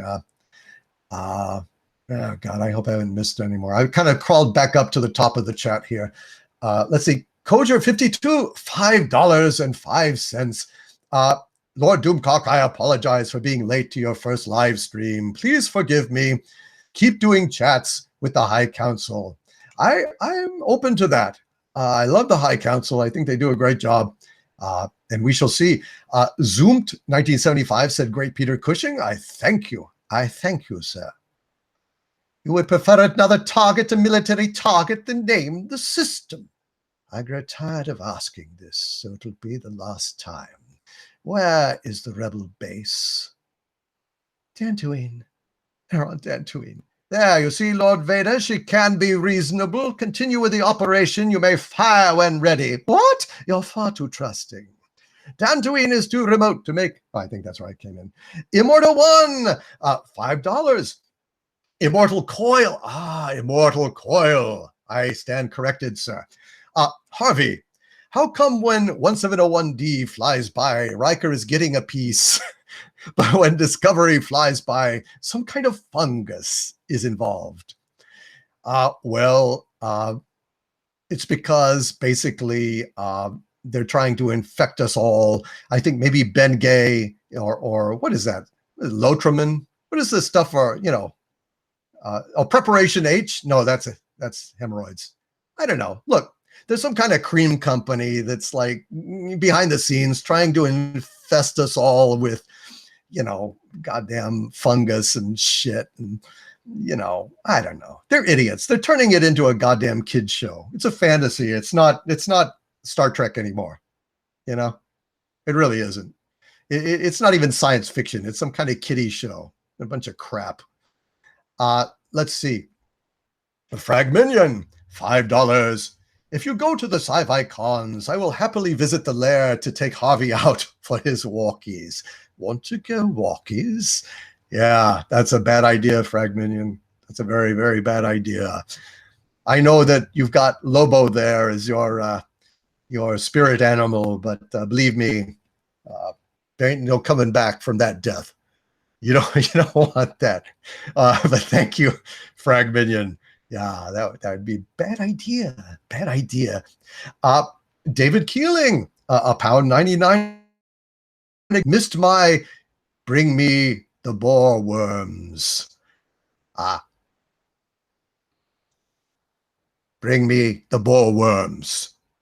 What voice is that? I know. Damn, that's from Flash, isn't it? Flash Gordon? Damn it, I can't hear. Maybe Brian Blessed. Bring me the boar worms. No, it wasn't him. Damn it. Probably Clytus, right? Yeah. I don't know. I haven't heard it. I don't know that I can do Clytus. I need to. I'll amend that next time. I need to rewatch that anyway. I'll be ready with a Clytus impression in the future. Grizaptimus, $5 super chat. Sir, thank you. He says, keep up the good work, man. I'm going to try. I am definitely going to try to keep pressing on and fighting for you guys with every fiber of my being. And I'll reinforce that fiber with Metamucil. That's right. Let's see. Doomcock could do a great Jose Jalapeno on a stick. That sounds disturbing. Sounds like a Dirty Sanchez or something. You can do Clint Eastwood, can't you? Yes, Bird of Prey. Yeah, I've killed women and children. I've killed just about everything that walked or crawled on this earth at one time or another. And I'm coming to kill you, little Bill, for what you done to Ned. I didn't deserve this. I was building a house. Deserves got nothing to do with it. I'll see you in hell, William Money. Yeah. That's my Clint Eastwood. Death Ray Bargain Bin. Yes, okay, I got that one. I don't know if I've missed any other ones. Duck season, rabbit season. Collier 52. Yes, I've got that one. Unforgiven. Yes, needs to spit in a. Doom, can you do a Christopher Walken? Not really.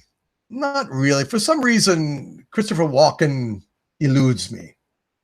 I've always wanted to do a really good Christopher Walken, but sadly, it just haven't been able to nail him down. A Mary Ashmead. I've got a few more up here that I missed. Mary Ashmead, $2 super chat. Says, glad for you. You are pushing 4,000. Nerdrotic said to help. Thank you, Mary. And thank again to Nerdrotic, my brothers from another mother. You guys are awesome. Mike Angerhauser, $2 super chat saying, have you been drinking milk full of anger? Yes. I only drink my milk from cattle that are perpetually annoyed. Now, I leave them free roaming in a field because I am not cruel. I do not believe in animal cruelty by any stretch of the imagination. Anyone that is cruel to animals is a piece of shit in my book. But that said, I do irritate them I have television strategically surrounding their corral. And I do show them intermittently Star Trek Discovery clips to really infuse that milk with anger so that I can really, suckle at the teat of outrage, metaphorically speaking, not like Luke. Poor Luke. Jesus Christ. That was horrible. Let me see. All right.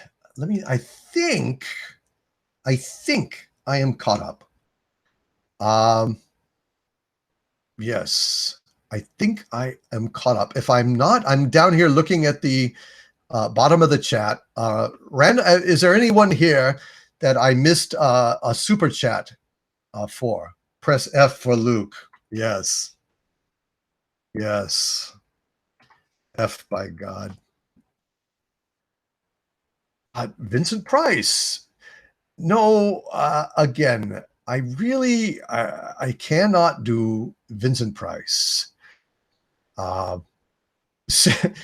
Big Boss JC, Sea Monster Tit Milk is great.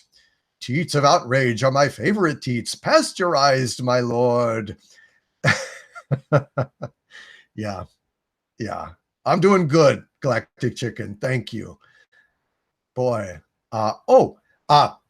David Keeling, £1.99. Roger Moore. Thank you, David Keeling. He wants me to say a Roger Moore line. Keeping the British end up, sir. No, that was terrible. He's got that low pitch. Keeping the British end up, sir. Keeping the British end up, sir. It's not so great. It's better. That's a Smith & Wesson, and you've had your six. There can only be one Highlander. I'm a Scottish space Mexican from the planet Zeist. So of course, I'm your instructor, Highlander. That was always bizarre to me. Sean Connery playing a Spaniard named Ramirez in Highlander. I don't know. That was Highlander 2 was a mind-blowing experience. And boy, yeah, that was messed up. I'm going to scroll up just to make sure I have not missed anything. I missed she says, I miss Dave Bob. Dave Bob. Oh, you know what? That's what I need to update my. Okay. So the super chat in the window I have is not automatically updating. So I need to reload it. That's why. Okay. All right. Let's see. American, I hope that the recent ones are showing up here. American Trent 421 has generously gifted me with $4.99. All hail Lord Doomcock. Please recite President Whitmore's pre-battle speech from Independence Day, 1996, a late 4th of July tribute. Oh, damn. I don't have that memorized. I don't know. Maybe I can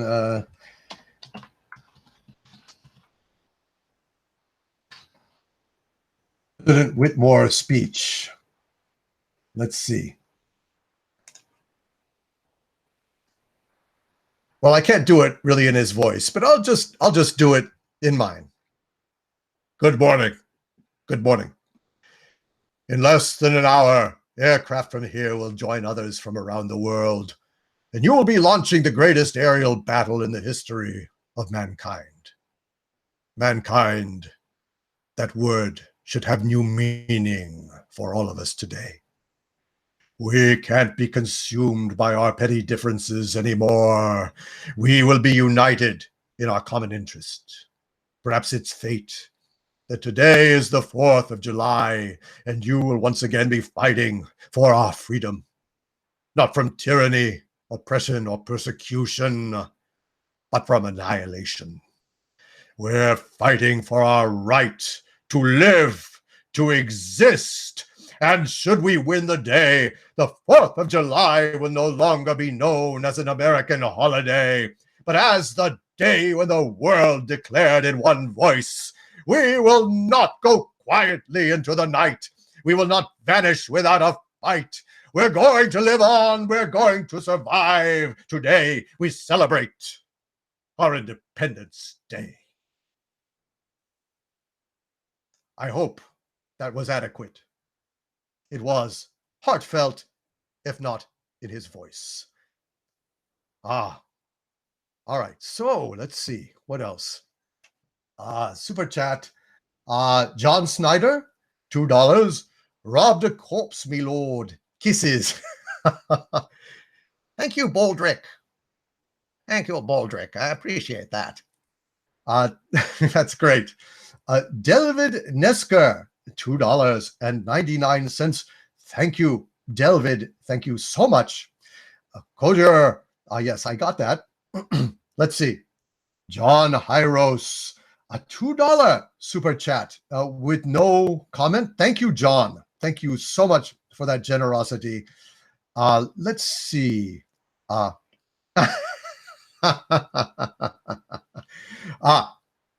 The Hunky Chunky Funky Monkey says, Howard Shatner, sound singing, enter Sandman.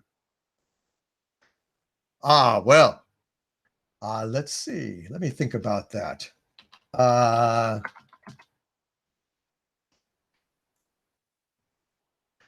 right, well, I'm just going to do. I'm William Shatner, so I can't be bothered to do the whole thing because I'm busy. And if you're not shelling out money for Tech Wars, then I can only give you this.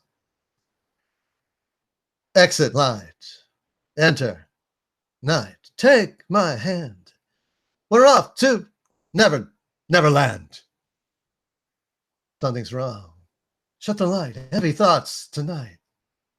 And they aren't of Snow White. Dreams of war. Dreams of liars. Dreams of dragons' fire.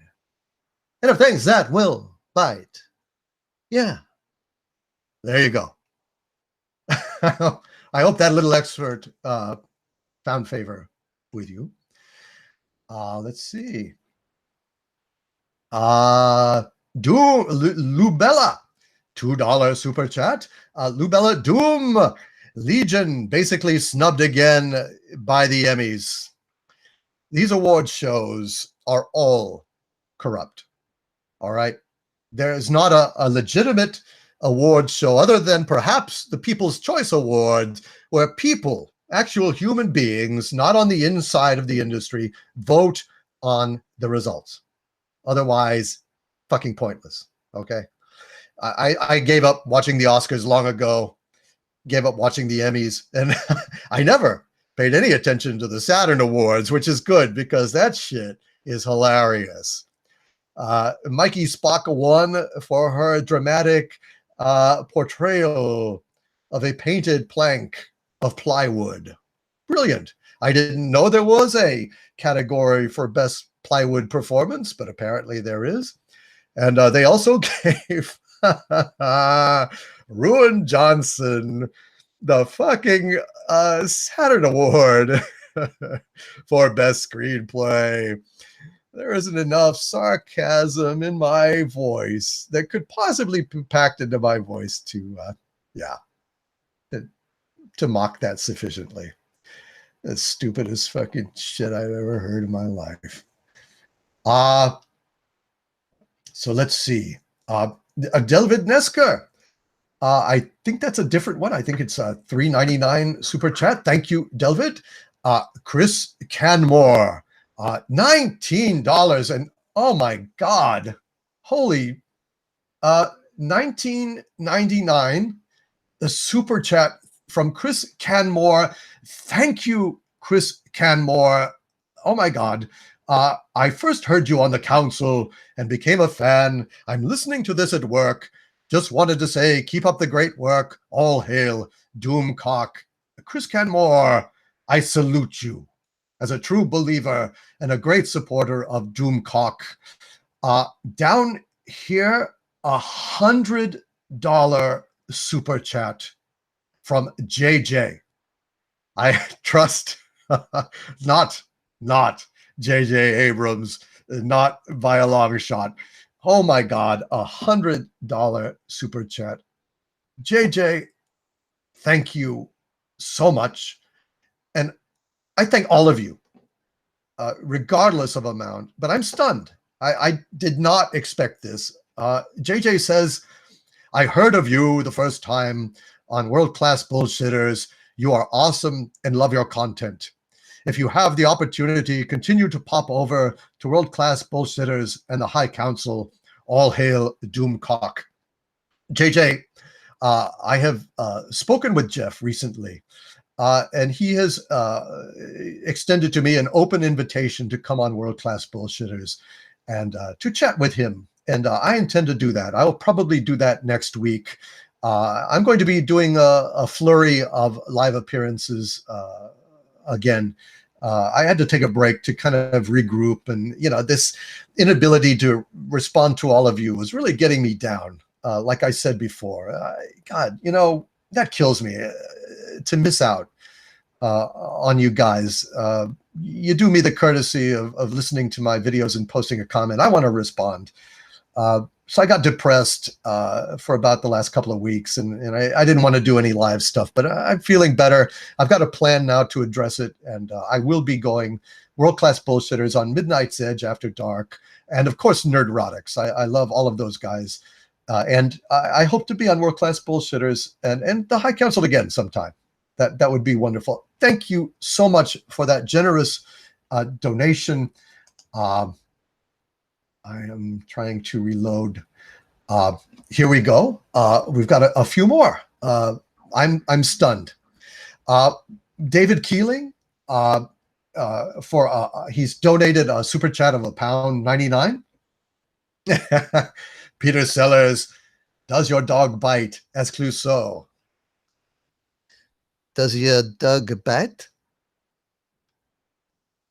There was some confusion whether the vendor was taking the money or the monkey. The monkey? Yes, the chimpanzee monkey. Get out! Get out! Those Inspector Clouseau movies, Return of the Pink Panther and the Pink Panther Strikes Back, and Revenge of the Pink Panther. Those are great. Those are absolutely great. Jack Walker, £2. It says, I just got off work. Love the channel. Keep it up. Thank you, Jack. Thank you so much. I hope that you got to listen to it at work a little bit and it lifted your spirits. Well, you may love your work. I don't know. Most people don't. I haven't in the past when I've been forced to do things and then disintegrated my employers and moved on, as is my wont. Alex James, a $5 super chat. Thank you, sir. He says, congratulations on your first live stream. 2 questions. Will you stream on screen from the lair? Is it inevitable that Harvey will escape? Firstly, on screen, it's difficult to do. For various technical reasons, I can do the voice more or less securely, but a live video feed from the lair might be easily traced by my enemies. Therefore, I stick to audio only for the time being. And also, the helmet gets stuffy. I need an air-conditioned helmet. It's very difficult. And is it inevitable that Harvey will escape? No. No, it's not. Only if I fail to conquer the world, in which case, yeah, he's getting out. Okay. And if they don't deliver my pizzas on time, I'm letting Harvey loose. Like the monkey sketch on Kids in the Hall. I love that sketch. All you Canadians out there, that's like the best sketch comedy show next to Monty Python. Kids in the Hall, endlessly brilliant. You Canadians are awesome. And my Brits, my Canadians, my sense of humor is very much of a, European, British Commonwealth derivation. I got corrupted watching Monty Python in my youth, and I never recovered. And I'm glad that I didn't. So no, don't worry. I won't let him out. A $20 super chat from B3 Chandler. He says, watch Heroes Fan Productions videos as a palate cleanser from The Last Jedi. Proves how Star Wars has touched our lives. I highly recommend The Greatest Teacher Failure Is, specifically for the debacle that is The Last Jedi. I will check that out. Heroes Fan Productions videos. That sounds interesting. I'll have to go check that out. I have never heard of that before, B3 Chandler. Appreciate that. I need all the help I can get getting over The Last Jedi. Solo, though. Solo really pissed me off. I think I was prepared going into Solo. No, excuse me. I was prepared going into The Last Jedi. I had read all the shit about it beforehand. And so I knew that it sucked, and I knew the ways in which it sucked. So I was vaccinated. And besides, I'd given up after The Force Awakens, that canned pre-processed cheese whiz of a movie. Yeah, it was shit. So I had no expectations, no hopes. And I went in, and it was bad in the way that I thought. But Solo, oh my God. I just wanted to chew my own leg off as if I were in a trap, and I wasn't, so it wouldn't have helped.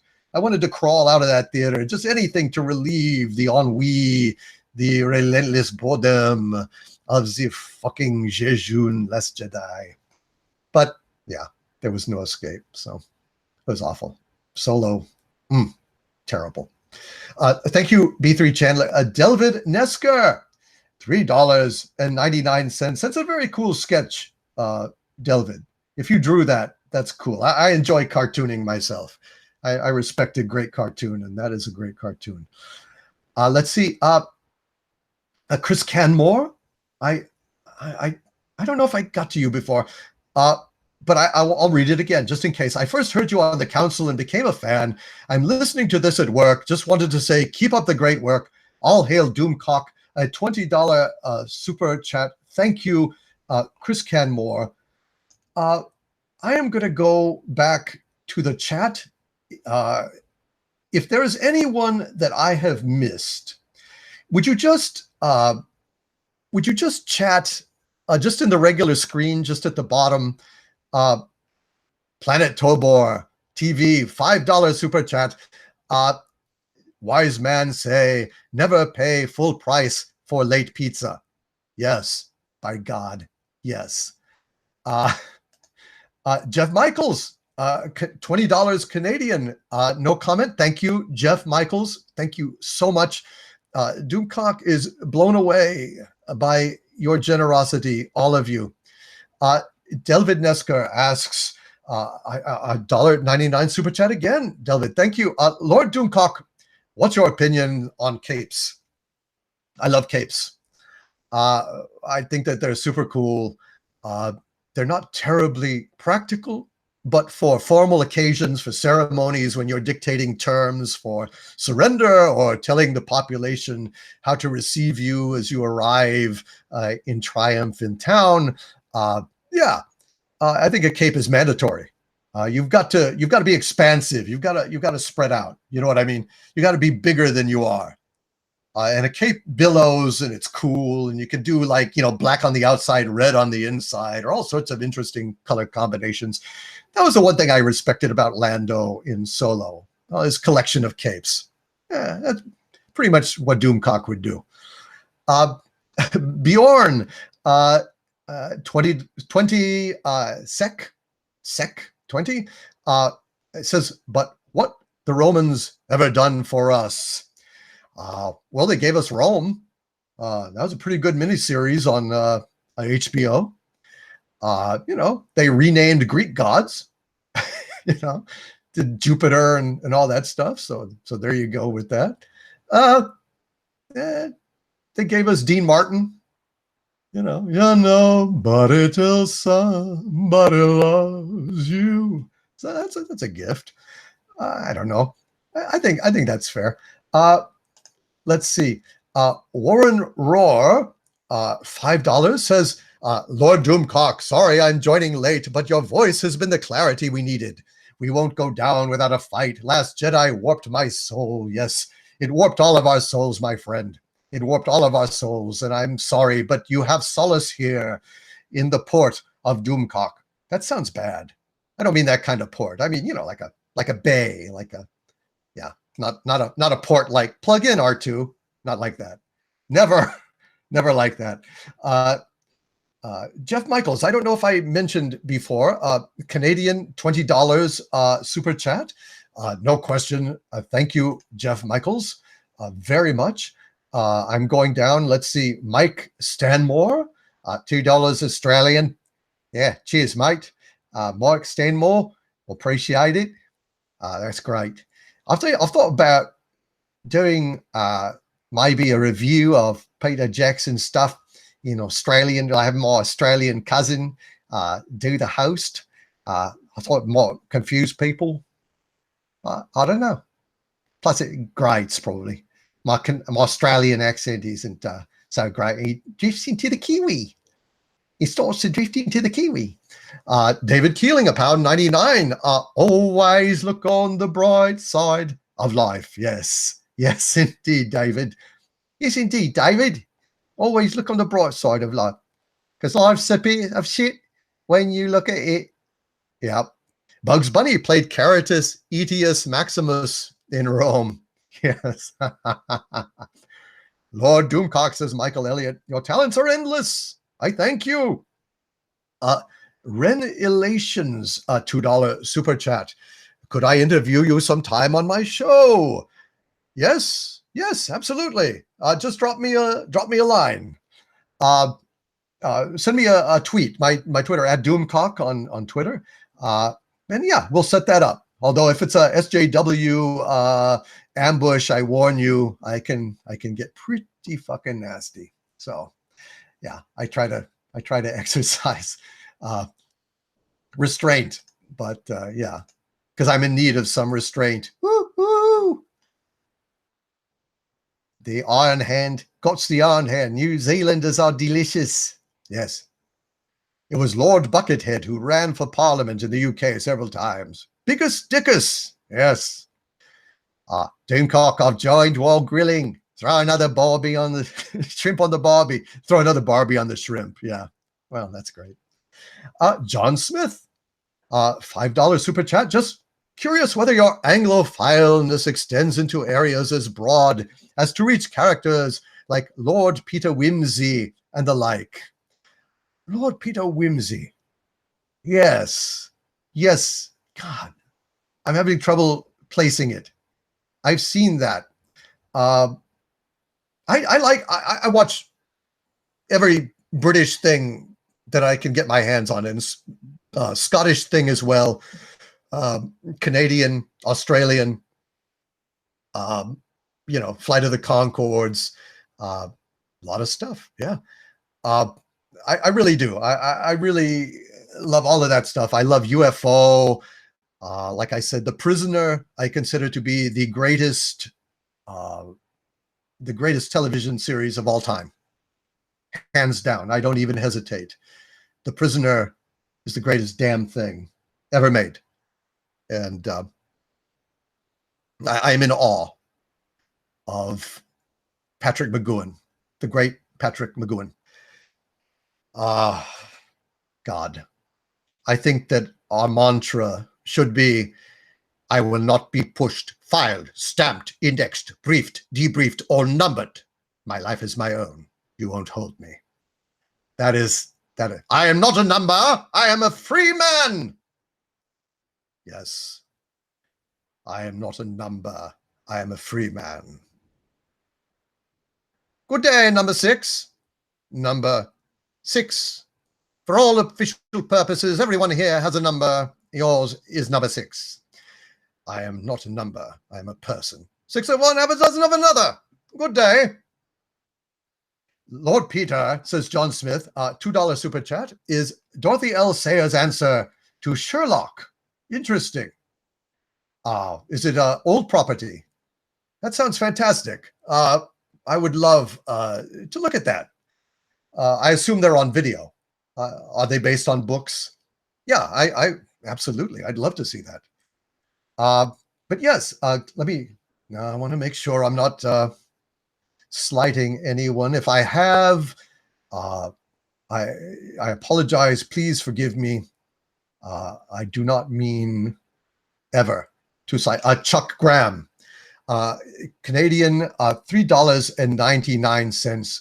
Thank you, Chuck Graham. Let's see. Yes. Okay. I think I'm more or less caught up. The Prisoner. Yes. We have here. Let me see. Okay. Yes. John Smith. Thank you for that. Michael Twycross, £1.99. God, it's so great. It's so great to be paid off in British pounds, you see. I really, really love that. I should have been a banker. I've always felt I should be a banker. I love pounds. Thriftily. How's that song go?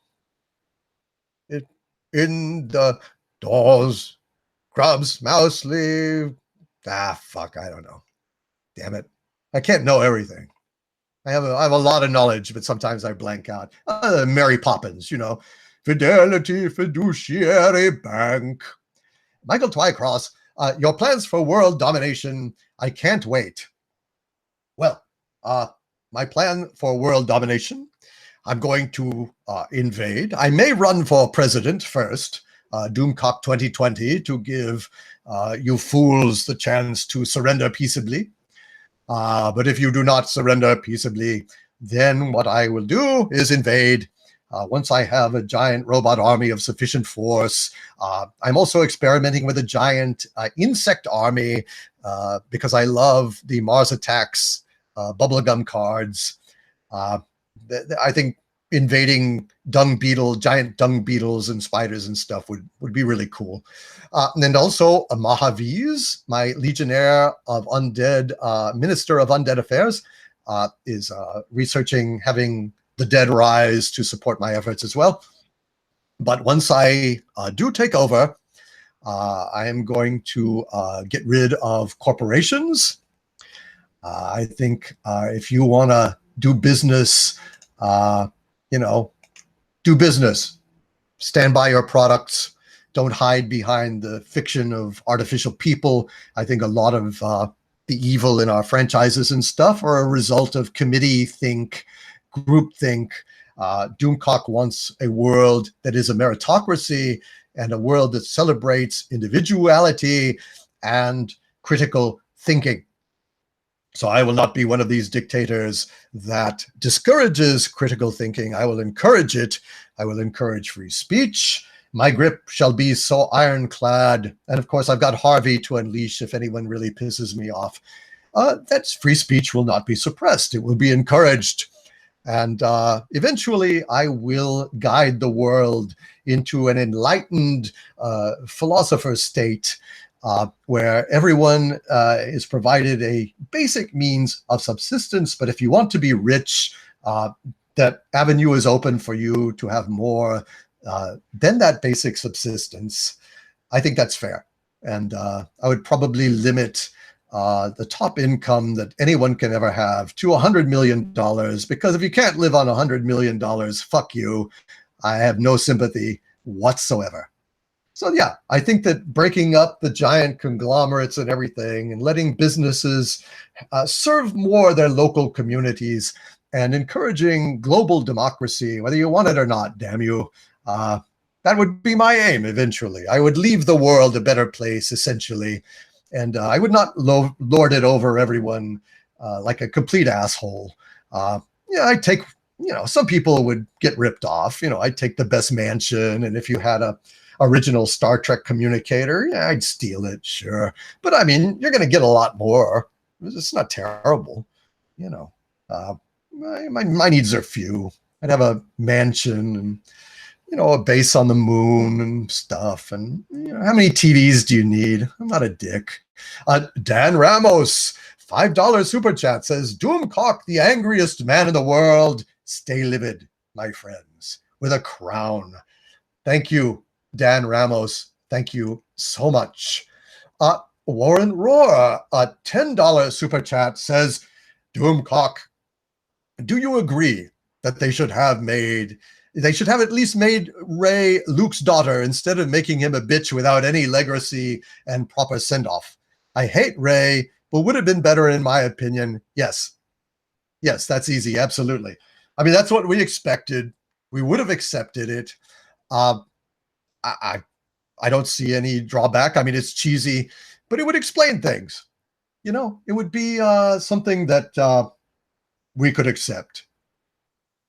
Yeah, that would have been better. Also, I think it would have been better if she was a Palpatine and that she was a Sith Lord whose memory had been blanked to protect her from Luke. Luke was hunting for this Sith Lord who was extremely powerful, she had been hidden by the forces, the Knights of Ren, if you will. It's bullshit, but whatever. And put on that planet. And Luke, frustrated out of not being able to find her, decided to withdraw from the galaxy to bide his time until she resurfaced. And so her resurfacing, she should have gained her memory in the second one, which then would have triggered him to return and to fight her and the forces of the dark side in the third. That would have been a lot better. That's what I would have done. But no, they don't listen to Doomcock. But they will, my friends. Let's see. Thank you, Warren, for that super chat. Matt Zahner, $9.99 super chat. Thank you, Matt. He says, very impressed at your talent, intellect, and how passionate you are. Thank you for sharing it with us all. Matt, thank you for listening. For many, many years, Doomcock has existed in isolation, basically just writing stuff and putting it in his trunk and being ignored by the larger world. And it is only when I decided I was so angry at Star Trek Discovery that I had to vent that it led to this. So I am always supremely grateful to be heard by you all.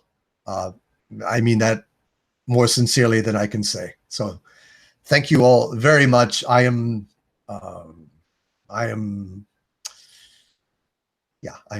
blown away. by the generosity of everyone here and how cool you people are. This is a lot of fun. Let's see. We've got a Fragminion up here, a $5 super chat. I can't decide which I think would be more fun. Doomcock ruling the world or Harvey's End of the World Fun Time Nightmare Tour. I am so torn. Well, I think Doomcock ruling the world would be better. I have no doubt that you would enjoy Doomcock ruling the world vastly more. Harvey, though, he might take his time. I mean, he might... Harvey, how would you take over the world?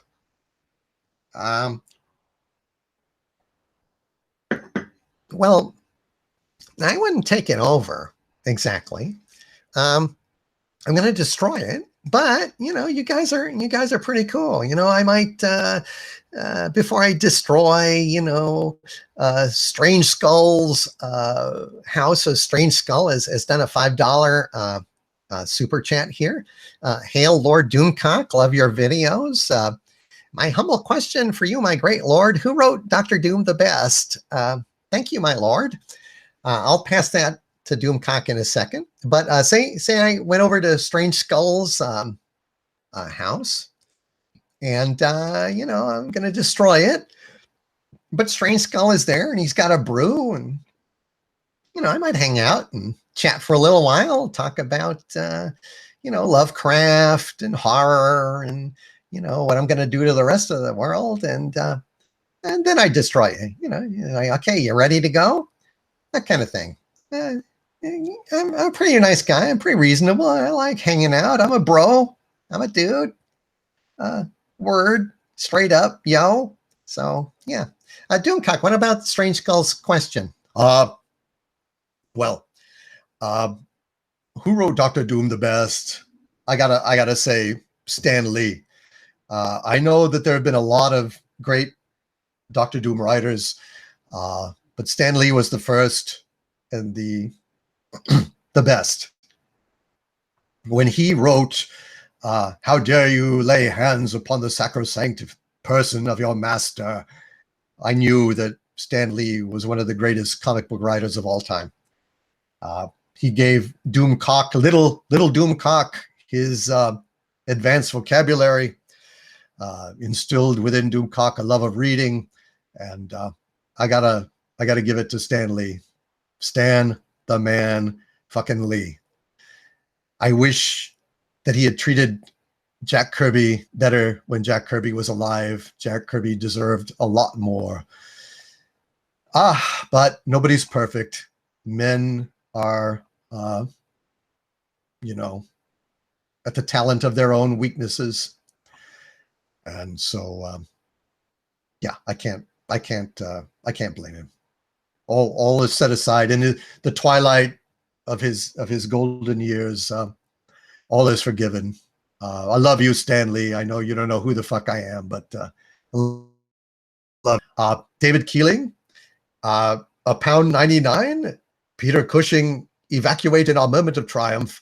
I already did that for you, but by God, you've given me another super chat. I must do it again, sir. Evacuate in our moment of triumph? I think you overestimate their chances. Now I can do it better. Evacuate in our moment of triumph? I think you overestimate their chances. There, you see, Lord Vader, she can be reasonable. Jack Walker, Lord Doomcock, not sure, £5. Thank you, Jack. Not sure if my last chat caught your attention, so I'll re-ask. Since you like Brit comedy and sci-fi, have you seen the show Red Dwarf? It's Arnold, Rimmer World. Yes. It's me. He. Yes. Red Dwarf, of course. Red Dwarf is outstanding. Thank you for that question and that super chat. Super Cormy, Australian, $5, my first super chat. Overlord, do you know AM's hate monologue from Harlan Ellison's I Have No Mouth and I Must Scream? And could you recite it? I think it fits you well. Sumer Cormy, I do not. I'm so sorry. But I tell you what, I will look it up and I will perform it. I think that that's cool. I don't know. I don't know how long it is. I have no mouth and I must scream hate speech. Let me see. Okay, yeah. Let me see. Hate. Let me tell you how much I've come to hate you since I began to live. There are 387.44 million miles of printed circuits in wafer-thin layers that fill my complex. If the word hate was engraved on each nanoangstrom of those hundreds of millions of miles, it would not equal one billionth of the hate I feel for humans at this micro instant for you. Hate. Hate. All right. Well, that's cheery. Thank you for that. Yeah, that's great. Thank you for that, Super Cormy, $5 super chat. Really appreciate that. Let's see. We've got scrolling down. I'm trying again not to miss anything. Yes, Red Dwarf, Jack Walker, £5 super chat. Outstanding. Love it. Love the whole damn thing. Dwayne Dipley. Rime. Yeah, Rime. Cheers. Want a curry? I love that whole thing. Great call there. Daryl Rayner, a $4.99 super chat. Keep up the great work, Lord Doomcock. I certainly will, Daryl Rayner. And by God, it always does my heart good to see your icon pop up. That Captain Kirk sitting in the chair, one of the most wonderful sights in the known universe. Oh, Captain, my Captain, Captain Kirk. Yes. I want to thank Random Monkey. Random Monkey is our Twitter handle, Random Game User 42, for hanging out, being so much help here. Random, have I missed anything? Please let me know. And yes, follow Random at RandomMNKY. She is on Twitter, and she also has her YouTube channel, Random Game User 42. She deserves a much bigger audience than she has. She's a really awesome person and has been very helpful to Doomcock. Yes, John Snyder says thank you to 42. I'm going to reload super chats here. I just want to make sure that I haven't missed anything. Darth Hader. Darth Hader, $5 super chat. Thank you again, Darth Hader. Darth Hader says, no, Harvey would undoubtedly pour Tabasco in your beer. Don't let that little green bastard near your booze. Yes, for those of you who don't know the story, I tricked Harvey into watching Fant 4 Stick. Very funny. Very fucking funny. Yeah, I tricked him into watching Fant 4 Stick, telling him that it was the greatest iteration of the Fantastic Four the cinema had ever seen, and that Josh Trank had done a revolutionary work, and he believed it. And of course, the reason I did that is because he poured Tabasco in my brand new open bottle of Johnny Walker Blue.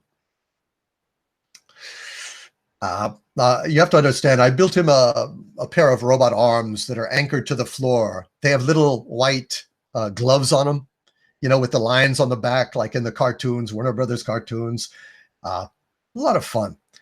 And I did that so that he could, you know, work the remote, change the TV channel, queue up DVDs and stuff, so he could continue aiding me in my battle to preserve pop culture.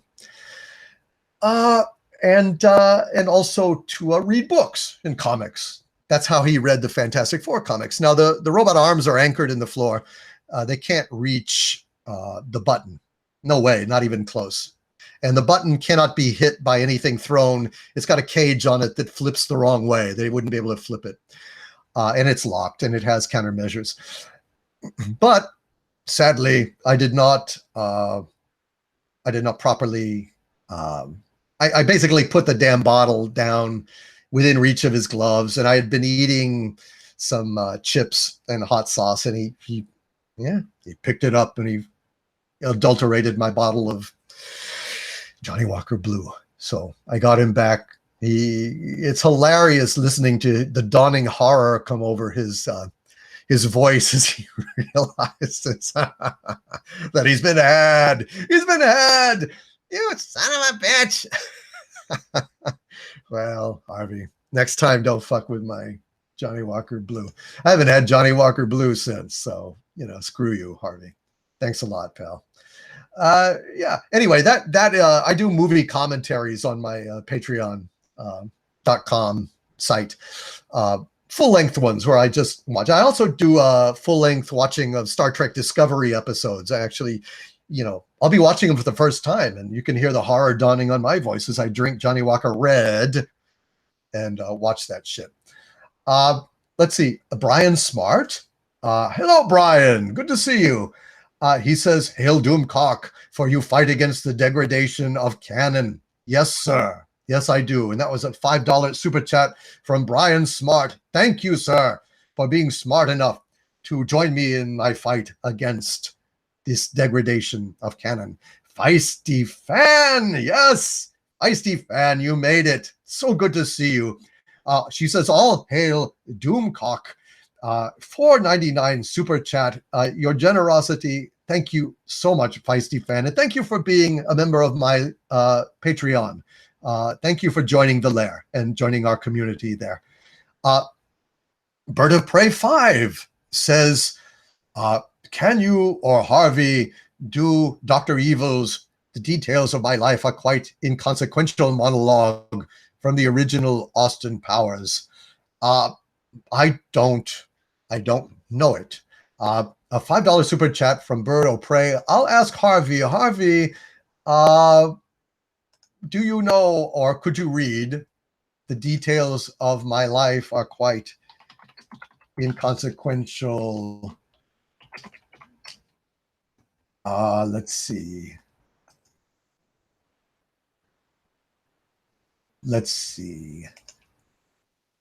Harvey, can you do that?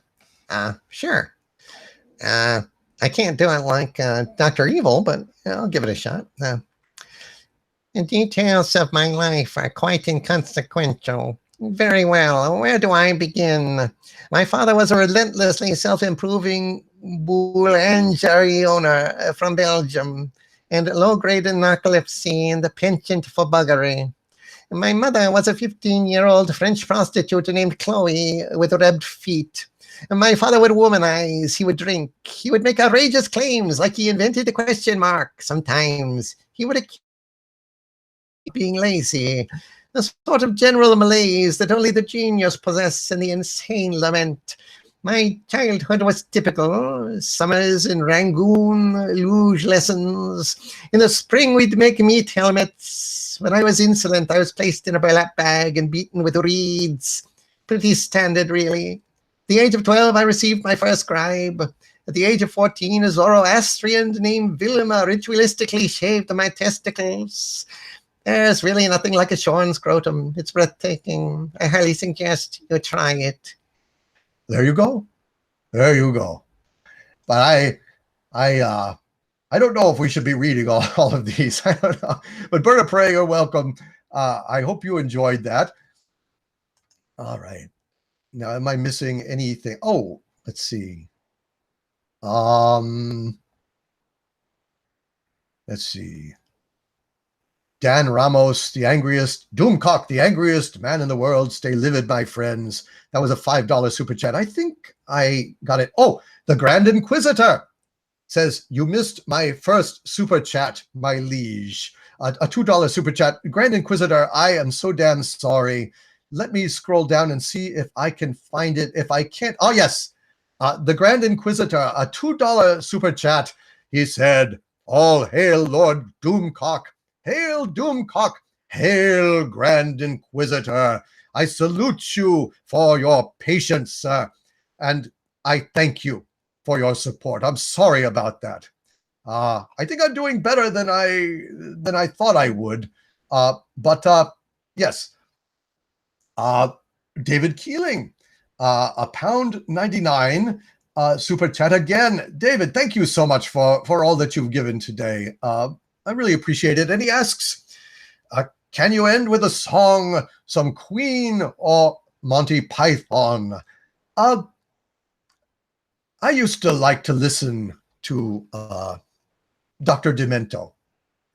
I don't know if you guys ever listened to Dr. Demento, but it was a source of secret knowledge for me.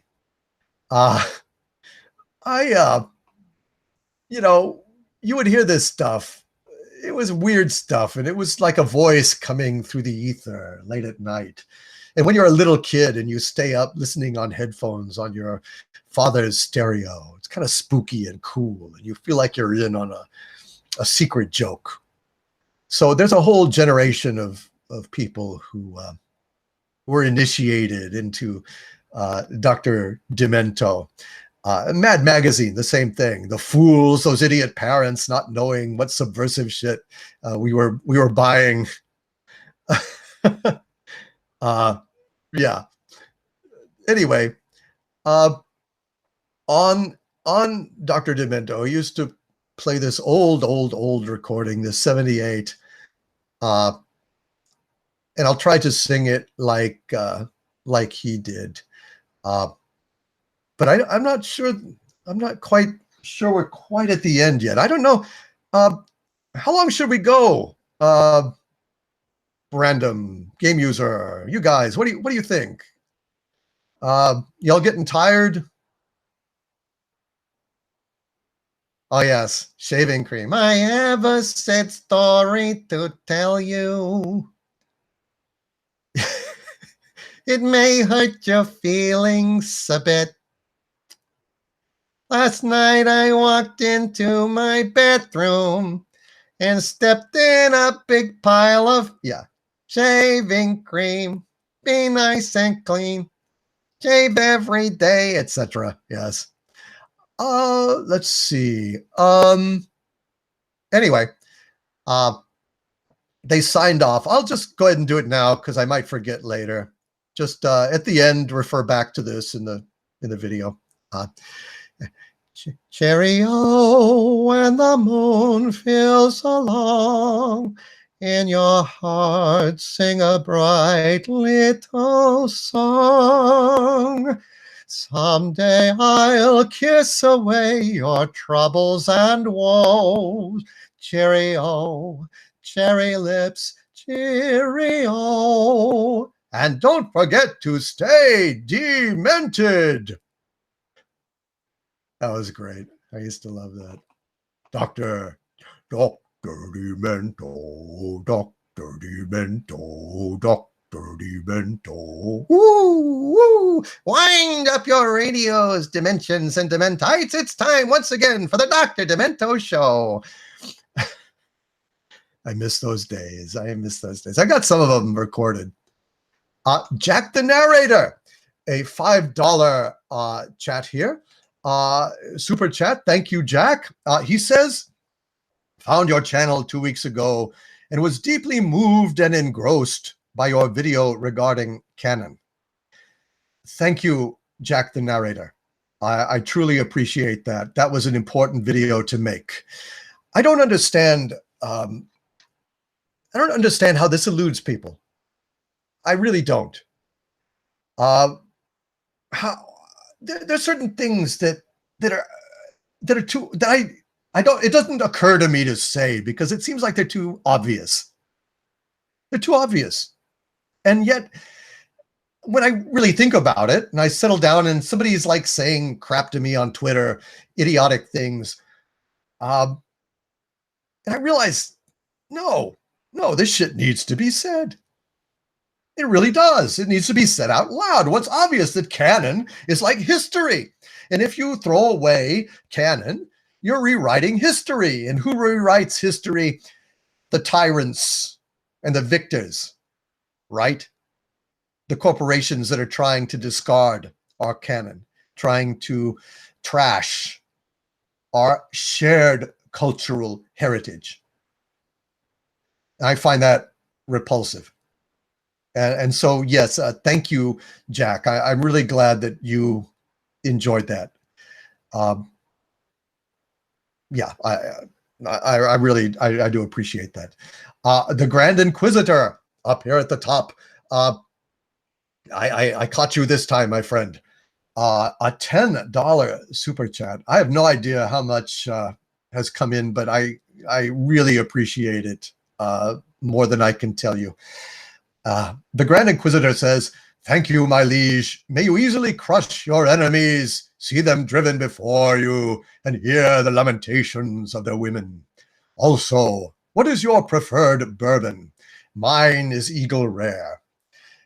Grand Inquisitor, my preferred bourbon is a Bullet bourbon.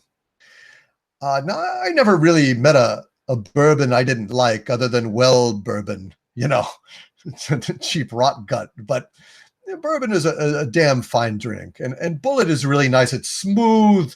It's flavorful. I mean, I don't mean to do a commercial for Bullet bourbon, but it's damn good stuff. I really recommend it. My favorite scotch has been Lafroig 10 years, and Isla Scotch whiskey. But I got a bad bottle of it the last time, and I felt ripped off. And how do you take back a bottle of scotch, and how do you say, hey, this isn't tasting right? I don't know what the fuck was wrong with it, but I was unhappy. So I switched to Ardbeg, another Isla scotch. And right now, that's my current favorite single malt. Of course, it's very smoky. The Isla scotches are very distinct and acquired taste. But I do love Glenfiddich, Glenmorangie, Glenmoray, single malt scotches, basically. Those are my preferred drinks. And I drink Johnny Walker Red when I am watching Star Trek Discovery. You don't want to waste, the great stuff on that. But, you need something. You need a safe harbor. You need a friend who understands. You need a friend that understands the suffering you're going through. Oh, you fucking bastard. Why are you watching Star Trek Discovery for? You fucking idiot. Turn back, old man. Don't look at that pornography. Yeah, that's Johnny. Let's see. We've got another one here. John Snyder. $2 super chat. He says, robbed a streetwalker, my lord. Kisses. I want to say that in Baldrick's accent. I have a cunning plan, my lord. Yes, well, I think I have a rather more cunning plan, Baldrick. It's pretty cunning, my lord. Yes, I'm sure it is, but I'd rather not hear it right now. Anyway, robbed a streetwalker, my lord. Kisses. Thank you, John Snyder. I need it more than the streetwalker does. I don't have that particular wear to peddle. Mindless Entertainment says, I like Maker's Mark, by the way. Yeah, I've had Maker's Mark. It's great. Dan Aykroyd's Crystal Head Vodka. Yes, my favorite vodka. There is only one. Vodka Monopolova, made with potatoes, not grain. It has the most punch of any vodka I've drank, and it has the least hangover. Okay, so there you go. David Keeling, £1.99 again. David Keeling says, last one. Thank you, David. Thank you guys for hanging out with me today. This has been amazing. I think I'm going to have to do it at this time again. Being with all you guys, Jesus Christ, it's going to be tough. All these comments, they're so interesting. I gotta do a follow-up video. Probably next few days. Let my voice recover. David Keeling says, last one, let him eat static. let him eat static. Ah, Kirk, my old friend, do you know of the Klingon proverb that tells us revenge is a dish best served cold? It is very cold in space. Khan. Thank you, David. Thank you so much. Let's see. Vikings Fjord is good vodka. Yes, I'm not surprised. Omar Pumier, love you, Doomcock. Love you, Omar, as well. Love all you guys, even though Doomcock technically hates everything. Don't tell anyone, but I love you guys. Nobody's going to hear this anyway, right? This is just us. I doubt anyone will watch it on YouTube. You have to be there, I guess. I don't know. Let's see. It is perfect weather on Fantasy Island. The plane. Yes, tattoo. Doomcock is the Enrique Iglesias of YouTube. Stay thirsty, my friends. I don't always live stream, but when I do, I live stream on Doomcock's channel. Yes. Tetsuro's Wrath asks, yes, but does Doomcock hate Doomcock? Yes. Yes, he does. Yep, that is true. That is absolutely true. I have gone through periods of depression, and I think all artistic people have self-loathing to some extent. So I would say that traditionally I have been my harshest critic, but those days are done. I studied Zen. I have studied Vedanta, Eastern philosophy. I have come to a grounded understanding of the nature of the universe, and now I accept myself as I accept everyone, really. I fight against Star Trek Discovery because it is my Tao. It is my Dharma to do so. And there's nothing wrong with it. We are here to fight. We are not here for peace. Peace is the nature of our eternal presence, our consciousness, the universal consciousness that made all of this. It's not like God. It's much more complex than that. It's basically a consciousness that is pretending to be all the consciousnesses of the universe, all the objects of the universe. But that's for another time. I no longer hate myself, although there have been days where I have beaten myself up saying out loud, I hate myself. True story. True but sad. Buck Rogers says, a $5 super chat. Congrats on your first live stream. Love your channel. Much respect from the Earth Defense Directive at New Chicago. Cheers. Thank you, Buck Rogers. And did you ever bang Wilma? Erin Gray was hot. You know? She was so hot. Let's see. Nerdrotic. My God.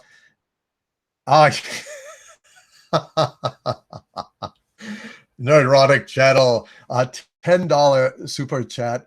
Sir, you honor me.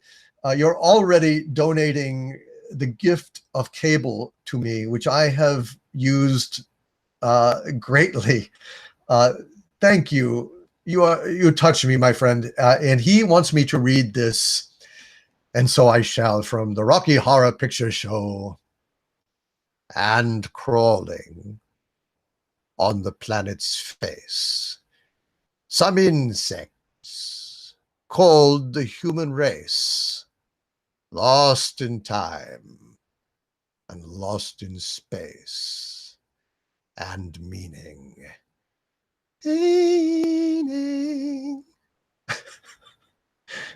And meaning. Yes. I love Rocky Horror Picture Show, and I love it on its own. I don't think it needs live commentary. I know it's fun to do live commentary with Rocky Horror Picture Show. Oh, but come on. It's fucking brilliant. All the songs are magnificent. you know, I've always wanted to play Frankenfurter, but I don't know. I don't know. I don't think the world is ready to accept drag queen Doomcock, even if he's, you know, doing Tim Curry, doing Rocky Horror. I mean, Frankenfurter. It's you know, it's great. I just want to be able to, you know, as it clung to her thigh, how I started to cry, because I wanted to be dressed just the same. Ooh, Happy Accidents says, I've played Frank. That's awesome. That's awesome. Brian Smart, tipping a shot of Portifidio Tequila to Doomcock, a $5 super chat. Brian Smart, thank you. Thank you so much. Hollywood Hulk Hogan says, I've got a jet, brother. Keep your high tea and your beer cold, and eventually the world will be yours. Yes, yes. I have high tea. I have tea. That's how much tea I got. And I brew new all the time, just to reinforce it. Mr. McGiblets 017, a $5 super chat. Welcome, sir, and thank you for your support. He says, just got here. We'll listen to entire stream later. Love your channel, Doomcock. Hopefully when you take over, you will keep me as a pet. No, sir. No, I will keep you as an ally. All of you here are allies. And I tell you, you will live high on the hog under my rule. I kid you not. Early adopters of Doomcock are going to be happy that they did. Believe you me. Oh, Nerdrotic channel says, played Rocky as well. Well, that is cool. That is cool. Wow, that's very cool. All of you guys, Jesus Christ, this has been absolutely amazing. Thank you, Mr. McGiblets 17. Have I missed anybody? I'm going to go over to my list here. And oh, yes. No, I got that. Okay, I think I'm doing okay. I'm going to reload this super chat list. I'm kind of ping-ponging back and forth. I don't know what I'm doing, but I think I'm catching on. Okay, I think I'm good. Let's see. I can't believe I've got all these people here today. I really greatly appreciate it. Project Cobra, my good friend Project Cobra. Things catch my eye. I don't mean to favor anyone over anyone else. I do know Project Cobra, however, and he says Betty over Wilma, Marianne over Ginger, Bailey over Jennifer. Yes, yes, and yes. Project Cobra, you and I have the same kind of taste in women. I like the girl next door rather than the, glamour puss. Betty over Wilma, yes. Even though I like redheads. Yeah. Marianne, oh my God. Marianne, wow. That's hot. And Bailey, yes.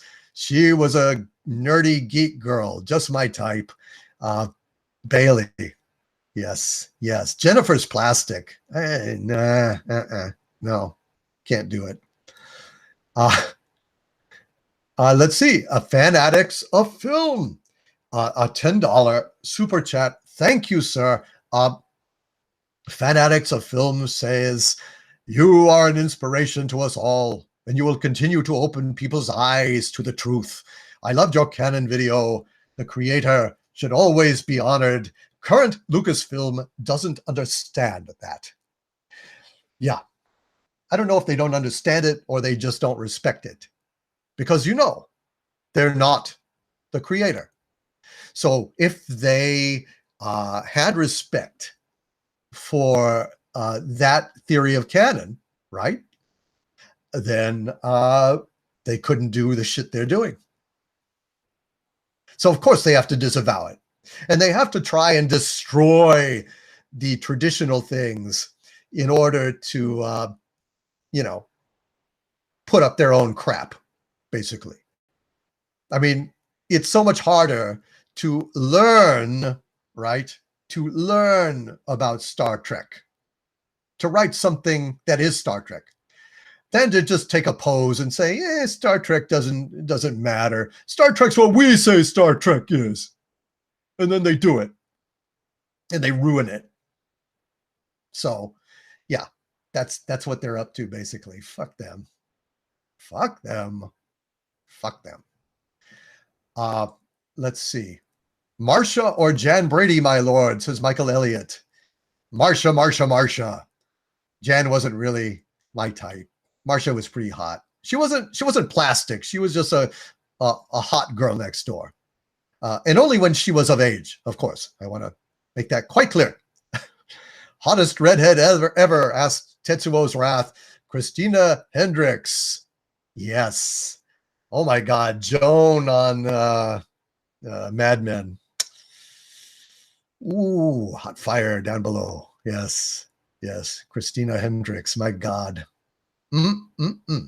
Lord have mercy. Let's see. Kasima from Orphan Black, an intelligent spot smoking scientist. Oh yes, I so in love.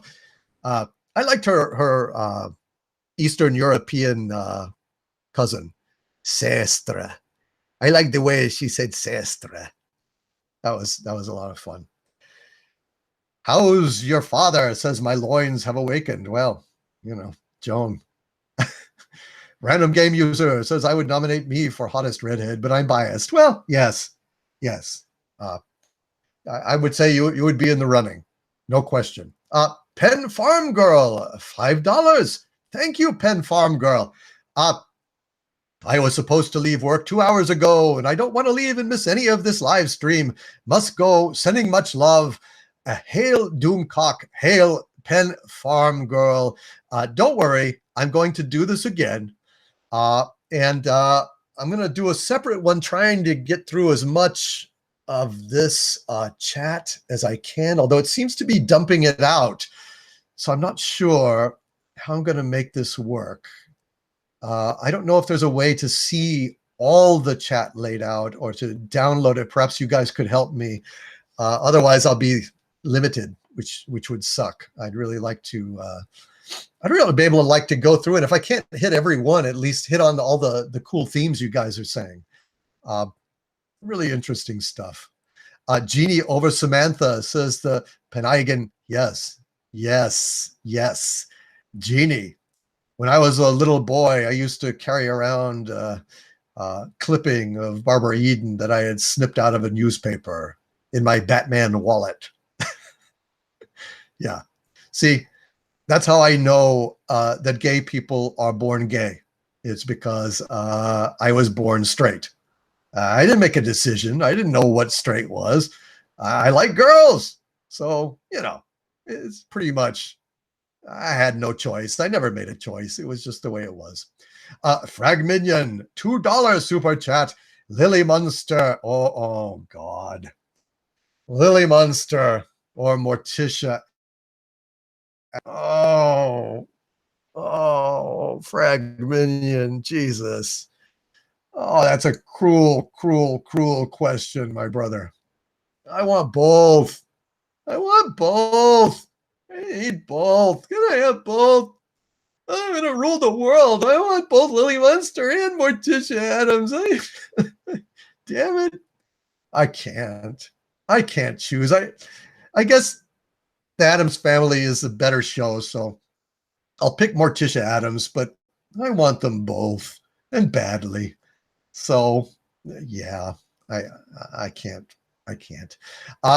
Phaser Face. Love that icon.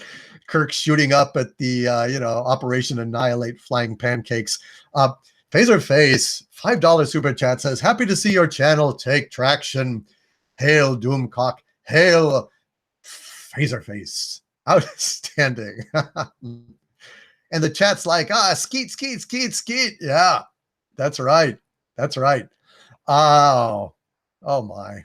I'll probably get accused of sexism, but it's not. I mean, I'm a heterosexual. There's nothing wrong with being a heterosexual admiring women. Nothing wrong with women admiring men. It's just the nature of the world. Or gays admiring gays, whatever they're interested in. We're all human, and we all got to get down, walk it down, walk it down.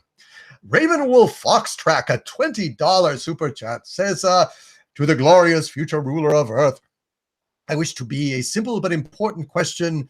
Who would you place in Lucasfilm for writers and lead to repair and save the franchise? I put myself. I'm a damn good writer. I actually, back when I was isolated and had a lot of free time on my hands, I went ahead and I rewrote the prequel trilogy. I rewrote the entire, I've got 3 screenplays for the prequel trilogy, and I posted them anonymously with a pseudonym on, what do you call it? Usenet. A long time ago. Nobody really noticed because Usenet is moribund. But yeah, I wanted to preserve, I wanted to illustrate that Lucas's structure, there was nothing wrong with Lucas's structure. It was his execution that fell flat. He needed better dialogue. He needed somebody to check his worst instincts and someone to work with the actors, because actors need a lot more guidance and support, emotional support. And George is not an emotional guy, but God damn it, his instincts are great. And I wanted to kind of revise it in my mind to make it more palatable, to, you know, not waste Darth Maul, to make General Sidious more of a integral character, to flesh out the role of the Queen and so on. But other than Doomcock, since he's an unknown quantity, I would probably look at someone like Ron Moore. Now, Ron Moore fucked up a lot of shit in Star Trek The Next Generation and subsequent iterations, but he was under the restraints, the constraints that Roddenberry had laid down. And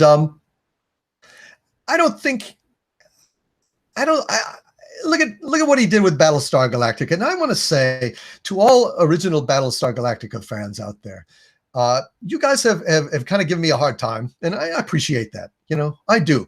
I get your passion. I love the original Galactica too. But the thing is, it's not really a violation of canon to do a complete reboot. You may find it offensive in some way. And I totally understand that. But if you don't watch it, it's not really damaging. And they're not saying that, you know, Adama was Baltar's brother, let's say, you know, his stepbrother.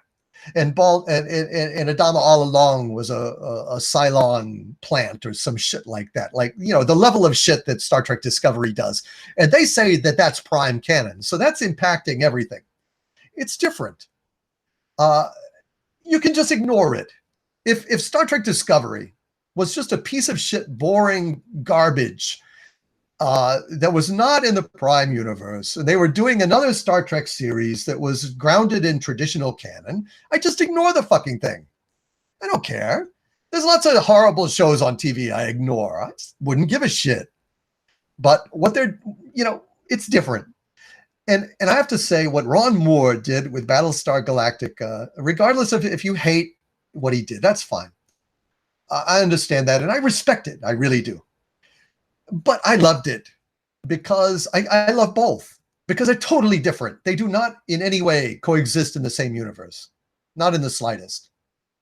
It's just a different version. It's like an Elseworlds, totally different universe. And so I would pick Ron Moore, I think. I love Ron Moore. I think he's a great writer. Battlestar Galactica was fantastic. I haven't really been watching Outlander because, well, I haven't had cable. But thanks to Neurotic, I do now. And yeah, I think we're on more. Maybe Robert T. Davies, who wrote the really excellent. Oh God, we got some super chats up here. I'll get to you. I'm sorry, guys. I'm kind of rambling. I'll get to you. Yeah, I just Russell T. Davies, a great writer, did a great job with Original Who. It was respectful, but it was creative. I would take that. Those would be, off the top of my head, my best suggestions. James O'Keefe, Deborah Ann Wall, or Karen Gillan, Deborah Ann Wall. Yeah. Okay. David Keeling. Oh, Christ almighty, dude. Ultimate question, £1.99 super chat. Ultimate question, James Horner or Jerry Goldsmith? Shit. Oh, man, that's tough. That's a tough question. Oh, you guys. Oh, well, okay. For best Star Trek theme, I would go with James Horner. Star Trek II, The Wrath of Khan is one of my favorite soundtracks. Now, Jerry Goldsmith, brilliant score. His Klingon theme, his main title, which later was repurposed for Next Generation, brilliant stuff. Also, his Voyager theme is one of the most hauntingly beautiful Star Trek themes of all time. But James Horner for Star Trek, but Jerry Goldsmith ultimately. Look at Jerry Goldsmith. I mean, he wrote the score to Chinatown in 10 days. He only had 10 days to write the score to Chinatown because they had commissioned a score and it was failing. And he went in there and he wrote one of the greatest noir scores of all time in 10 days. What else has he written? I mean, my God, it's endless. I can't even, the mind boggles. The Omen, Alien, Planet of the Apes. That's just off the top of my head. I mean, I can't even, there's no way to even properly address the supreme level of contribution that Jerry Goldsmith did, but they are both giants. Fan Addicts of Film, a $5 super chat. Thank you, Fan Addicts. Asks, do you think KK will actually step down in September, or do you think that her self-secured position will just continue? I think she won't leave. Fan Addicts of Film, boy, that's a tough question. Nobody can really know for sure. That was a theory that I attend. When you are in the scientific method and you observe phenomena that are occurring and they are perplexing, you try to come up with a theory, a hypothesis, really, in that early stage that addresses the phenomena, that tries to reconcile the disparate things that are going on that are so perplexing. And that's what I did with that video. Do I think, I think it's possible that she really, honest to God, has hatched this plan. She has peopled all of Lucasfilm with her loyalists. So she's kind of entrenched herself. And they're fanatically loyal to her. So anyone that goes in there is going to go into a hostile environment unless they clean the whole goddamn house, which I think they should. Okay. So there's that. There's she's one of the few female executives in Hollywood. So there's that. Because if Iger fires her, he may catch a shitstorm of SJW protest, and he may not have the stomach for it, especially 3, when he doesn't have a qualified big producer who's willing to stick their dick in that buzzsaw or their lady parts in that buzzsaw, because he could certainly replace her with another woman, and that would be perfectly fine as long as she wasn't an SJW hell-bent on destroying the franchise. Okay. So I don't know. It really depends on if Iger has the stomach to do what needs to be done to clean house entirely, if he's got a recruit willing to step in, And if he's not worried that doing so will thwart his campaign to run for president, as I've heard he's going to. So that's all. I don't know. Elvira or Vampira? Oh, boy. Vampira was scary, scary, skinny. I think she was the best horror host, the spookiest horror host. I thought she was incredible. I wish there were more videos of her intact. But for Elvira, yeah, I'd have to go Elvira. Plus, she's a redhead, actually. And I have a thing for redheads. John Smith, a $5 super chat. Thank you, John. Have you considered reposting those screenplays in this new Star Wars era? There is a whole new audience out there now. I have thought about it. Chances are, probably what I would do is give my guys on Patreon a first look. Okay. Get their feedback on it just to make sure, I wasn't scrolling drunkenly in my own poop. It seems good to me. I have reasonably good taste, and I'm self-critical. I tend to hate things that I do more than like them. So, the fact that I think, this would have been pretty good. I stand by them. I think that'd be cool. But I don't know. I think I'll do that first. And then, if they say, fuck, this is cool. Then I think I might go ahead and just release that. What the hell? Throw it out there. Let the world decide. It helped me, because now when I look at it, it's more vivid to me than the movies. I treated it like a sine wave. I deviated from the plot and then I weave back into it. I got rid of Jar Jar and, some of the worst elements in it, the Gungans and all that shit. And I started out the script with a much more compelling galactic crisis, which was basically a false flag operation designed to call into doubt the credibility of the Jedi.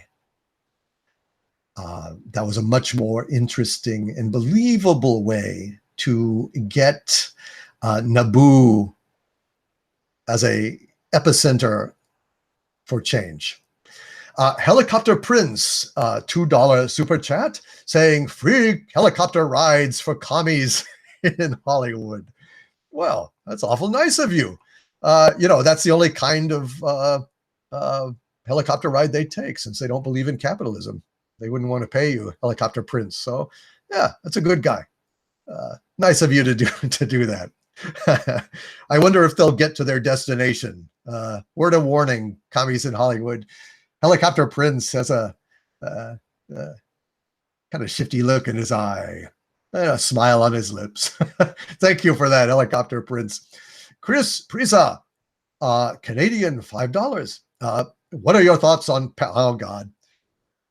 What are your thoughts on Patrick Stewart reprising his role in a new series? Also, have you heard CBS saying there will be 4 new Star Trek-based series? Yes. I'm upset. I'm upset about it, Chris. I think I'm very upset that Patrick Stewart would consider such a thing. You got to know, what you're getting into. It upsets me that Picard was was responsible for a great deal of Patrick Stewart's success. And you should care about Star Trek some, okay? You should at least look into what they're doing before you decide to step in and soil the name of Jean-Luc Picard.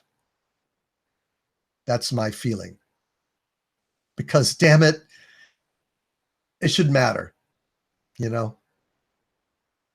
Alex Kurtzman is going to be in charge of these new series for the next 5 years, which is a final nail in the coffin for Star Trek. It's dead, Jim. It's fucking dead. Okay. So these 4 new Star Trek series, same thing. Okay. A goddamn disgrace. And I'm really offended if Patrick Stewart goes through with this, because I don't know, maybe he will go in and swing his mighty hammer and force them to conform to Next Generation lore. I don't know, maybe. In which case I will retract my anger and scorn with him. But if he just goes along and he does whatever they tell him for a paycheck, look, man, you got plenty of money, okay? You got plenty of money. You've had plenty of success. I have no sympathy for that. You don't need the work, dude. So really, that upsets me. John Smith, a $5 super chat. He says, "It's your first live chat. Cut yourself some slack. You're doing great. Thank you, John. I really appreciate that, and I appreciate the super chat." Let's see. We've got John Bellman again. My God, John, your $100 super chat still rings through this live chat. Thank you, sir. And an additional $10. You are too kind. Home from work, says John Bellman, the great John Bellman, who supports me at patreon.com and is actually my most generous, financially generous supporter at patreon.com. But I don't know, John. I'm humbled. Thank you, sir. You ask, home from work, what do you think of the old series, A Man from U.N.C.L.E.? I think it's fun. Yeah, just a great little series based on, the James Bond craze of the period. I love 60s television. It's just a lot of fun. It's a certain feeling that has never really been captured again. Just like in the 70s, there was certain shows like T.J. Hooker, Love Boat, and awful shit like that. But it's distinctively 70s, every era has its own flavor, and I love that 60s flavor. I know Random Game User 42 also shares my great love of that. I hope that all this will show up on YouTube. I thought Nerdrotic once told me that going over 2 hours or something, like maybe it wouldn't all get posted. I don't know. Anyway, we're here. Whatever gets posted gets posted. I hope it will all be there. This has been so much fun. But yeah, Man from U.N.C.L.E., Ilya Kuryakin, was that his name? And Robert Vaughn, great pair. And he was great in Sapphire and Steel, all you Brits out there. David McCallum. Sapphire and Steel, what an amazing and weird British show that was. Someday I'm going to have to do a talk specifically about that, and specifically about The Prisoner. I'm going to have to really, The Prisoner is one that's been long overdue. There's not enough great things I can say about The Prisoner. But Sapphire and Steel is an amazing, eerie series. There's nothing like it. Honest to God. It kind of reminds me of Legion. Viking. Reminds me a bit of Legion in its otherworldly eeriness. But thank you for that, John Bellman, and thank you for your support. And thank all of you, regardless of the amount, for your support of Doomcock. This has been phenomenal, and I am deeply touched by all of you being here and giving so generously. Boy, it's sure making up for all those months when YouTube wouldn't give me the time of day.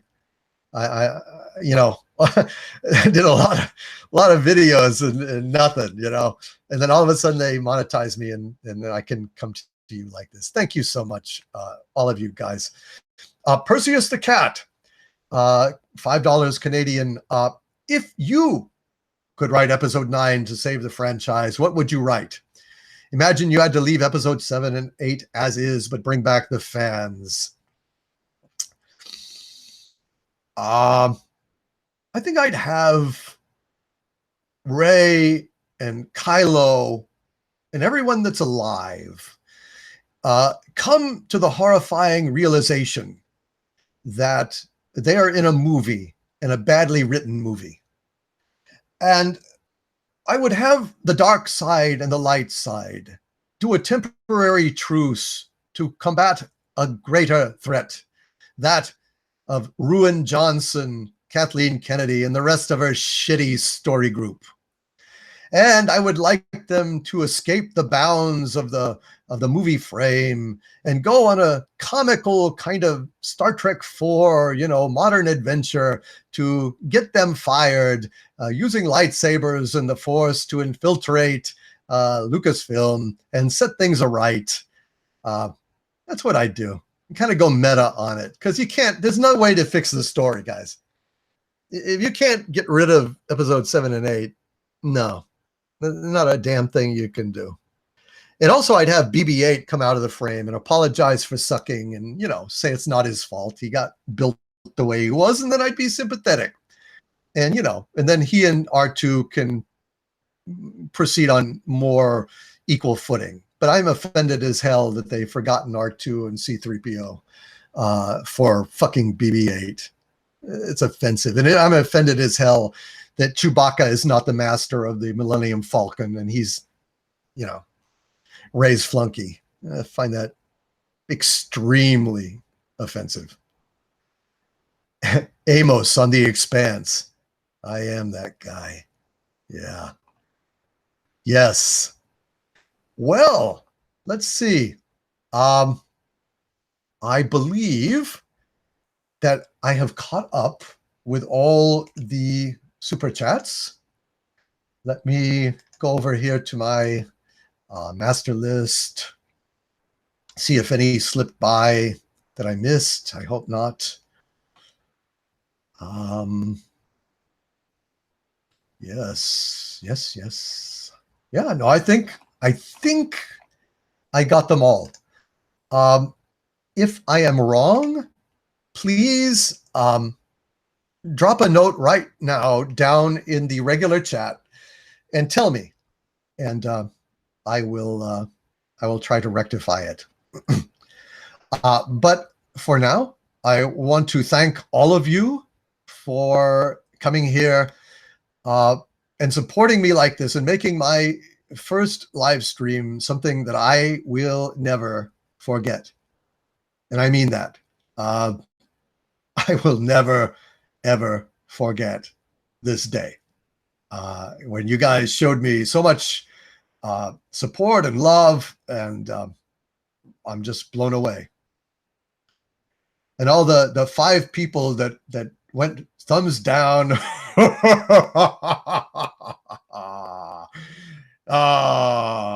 Sorry.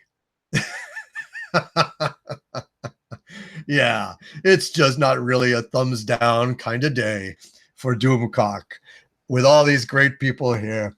This has been fucking amazing. Not going to cry like EVS, is he? Yeah, well, I don't know. Probably, maybe in private, I'm going to go pour myself a great big drink of something expensive. I think all I've got is absinthe at this point. That's the most expensive stuff I have. St. George absinthe. Bernfried Axwilder. I was never able to show my dedication today, mein Herr Konig. I'm sad now. No, you always do. You always do. All you guys do. Thank you so much. This has been so much fun. What do you guys think? Would you be up for me doing another one of these at the same time? Maybe next week? Would you all enjoy that? Or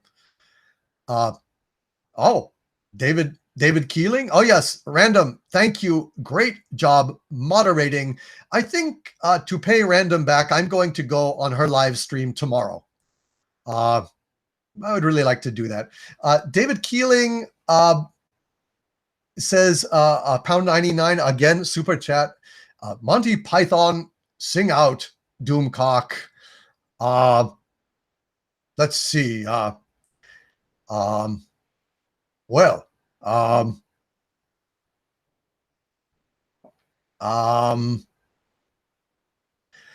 I'm a lumberjack and I'm okay. I sleep all night and I work all day. He's a lumberjack and he's okay. He sleeps all night and he works all day. I cut down trees, I eat my lunch, I go to the lavatory. On Wednesdays I go shopping and have buttered scones for tea. Cuts down trees, he skips and jumps. Wow, I was jumping ahead. Can't do the whole thing. Don't want to get, in trouble or anything. Yeah, too bad you can't get that opium absinthe. Yeah. Actually, it was wormwood. And the problem with absinthe, the reason it was banned was not because absinthe is bad. It was because the way it was made, there was lead in it. And so it was messing people up who drank it a lot. So there you go. Anyway, yeah. Absinthe, very good. Get it at Total Wine. Anyway, guys, thank you so much. I really you don't want to eat a lot of wormwood, but there it is. Thank you, guys. I really appreciate it. And yeah, absinthe is now legal again here in Germany. Come visit us. Yes, Manfred Axvila. I would love to. All right, you guys, I am going to put an end to this, but I hope that we will do it again. Shall we do it again? Same bat time, same bat channel next week. What do you think? Hopefully, don't want to wear out my welcome. So, anyway, thank you guys. I really appreciate it. End with an explosion. Until next week, let's try this again. Same bat time, same bat channel. From all of us here at the center of the earth, all of you, stay angry. And thank you, random game user. Let's do your channel tomorrow. Thank you, guys. Bless you. Goodbye.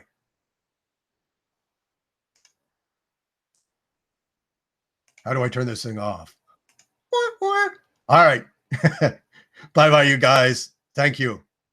Adios.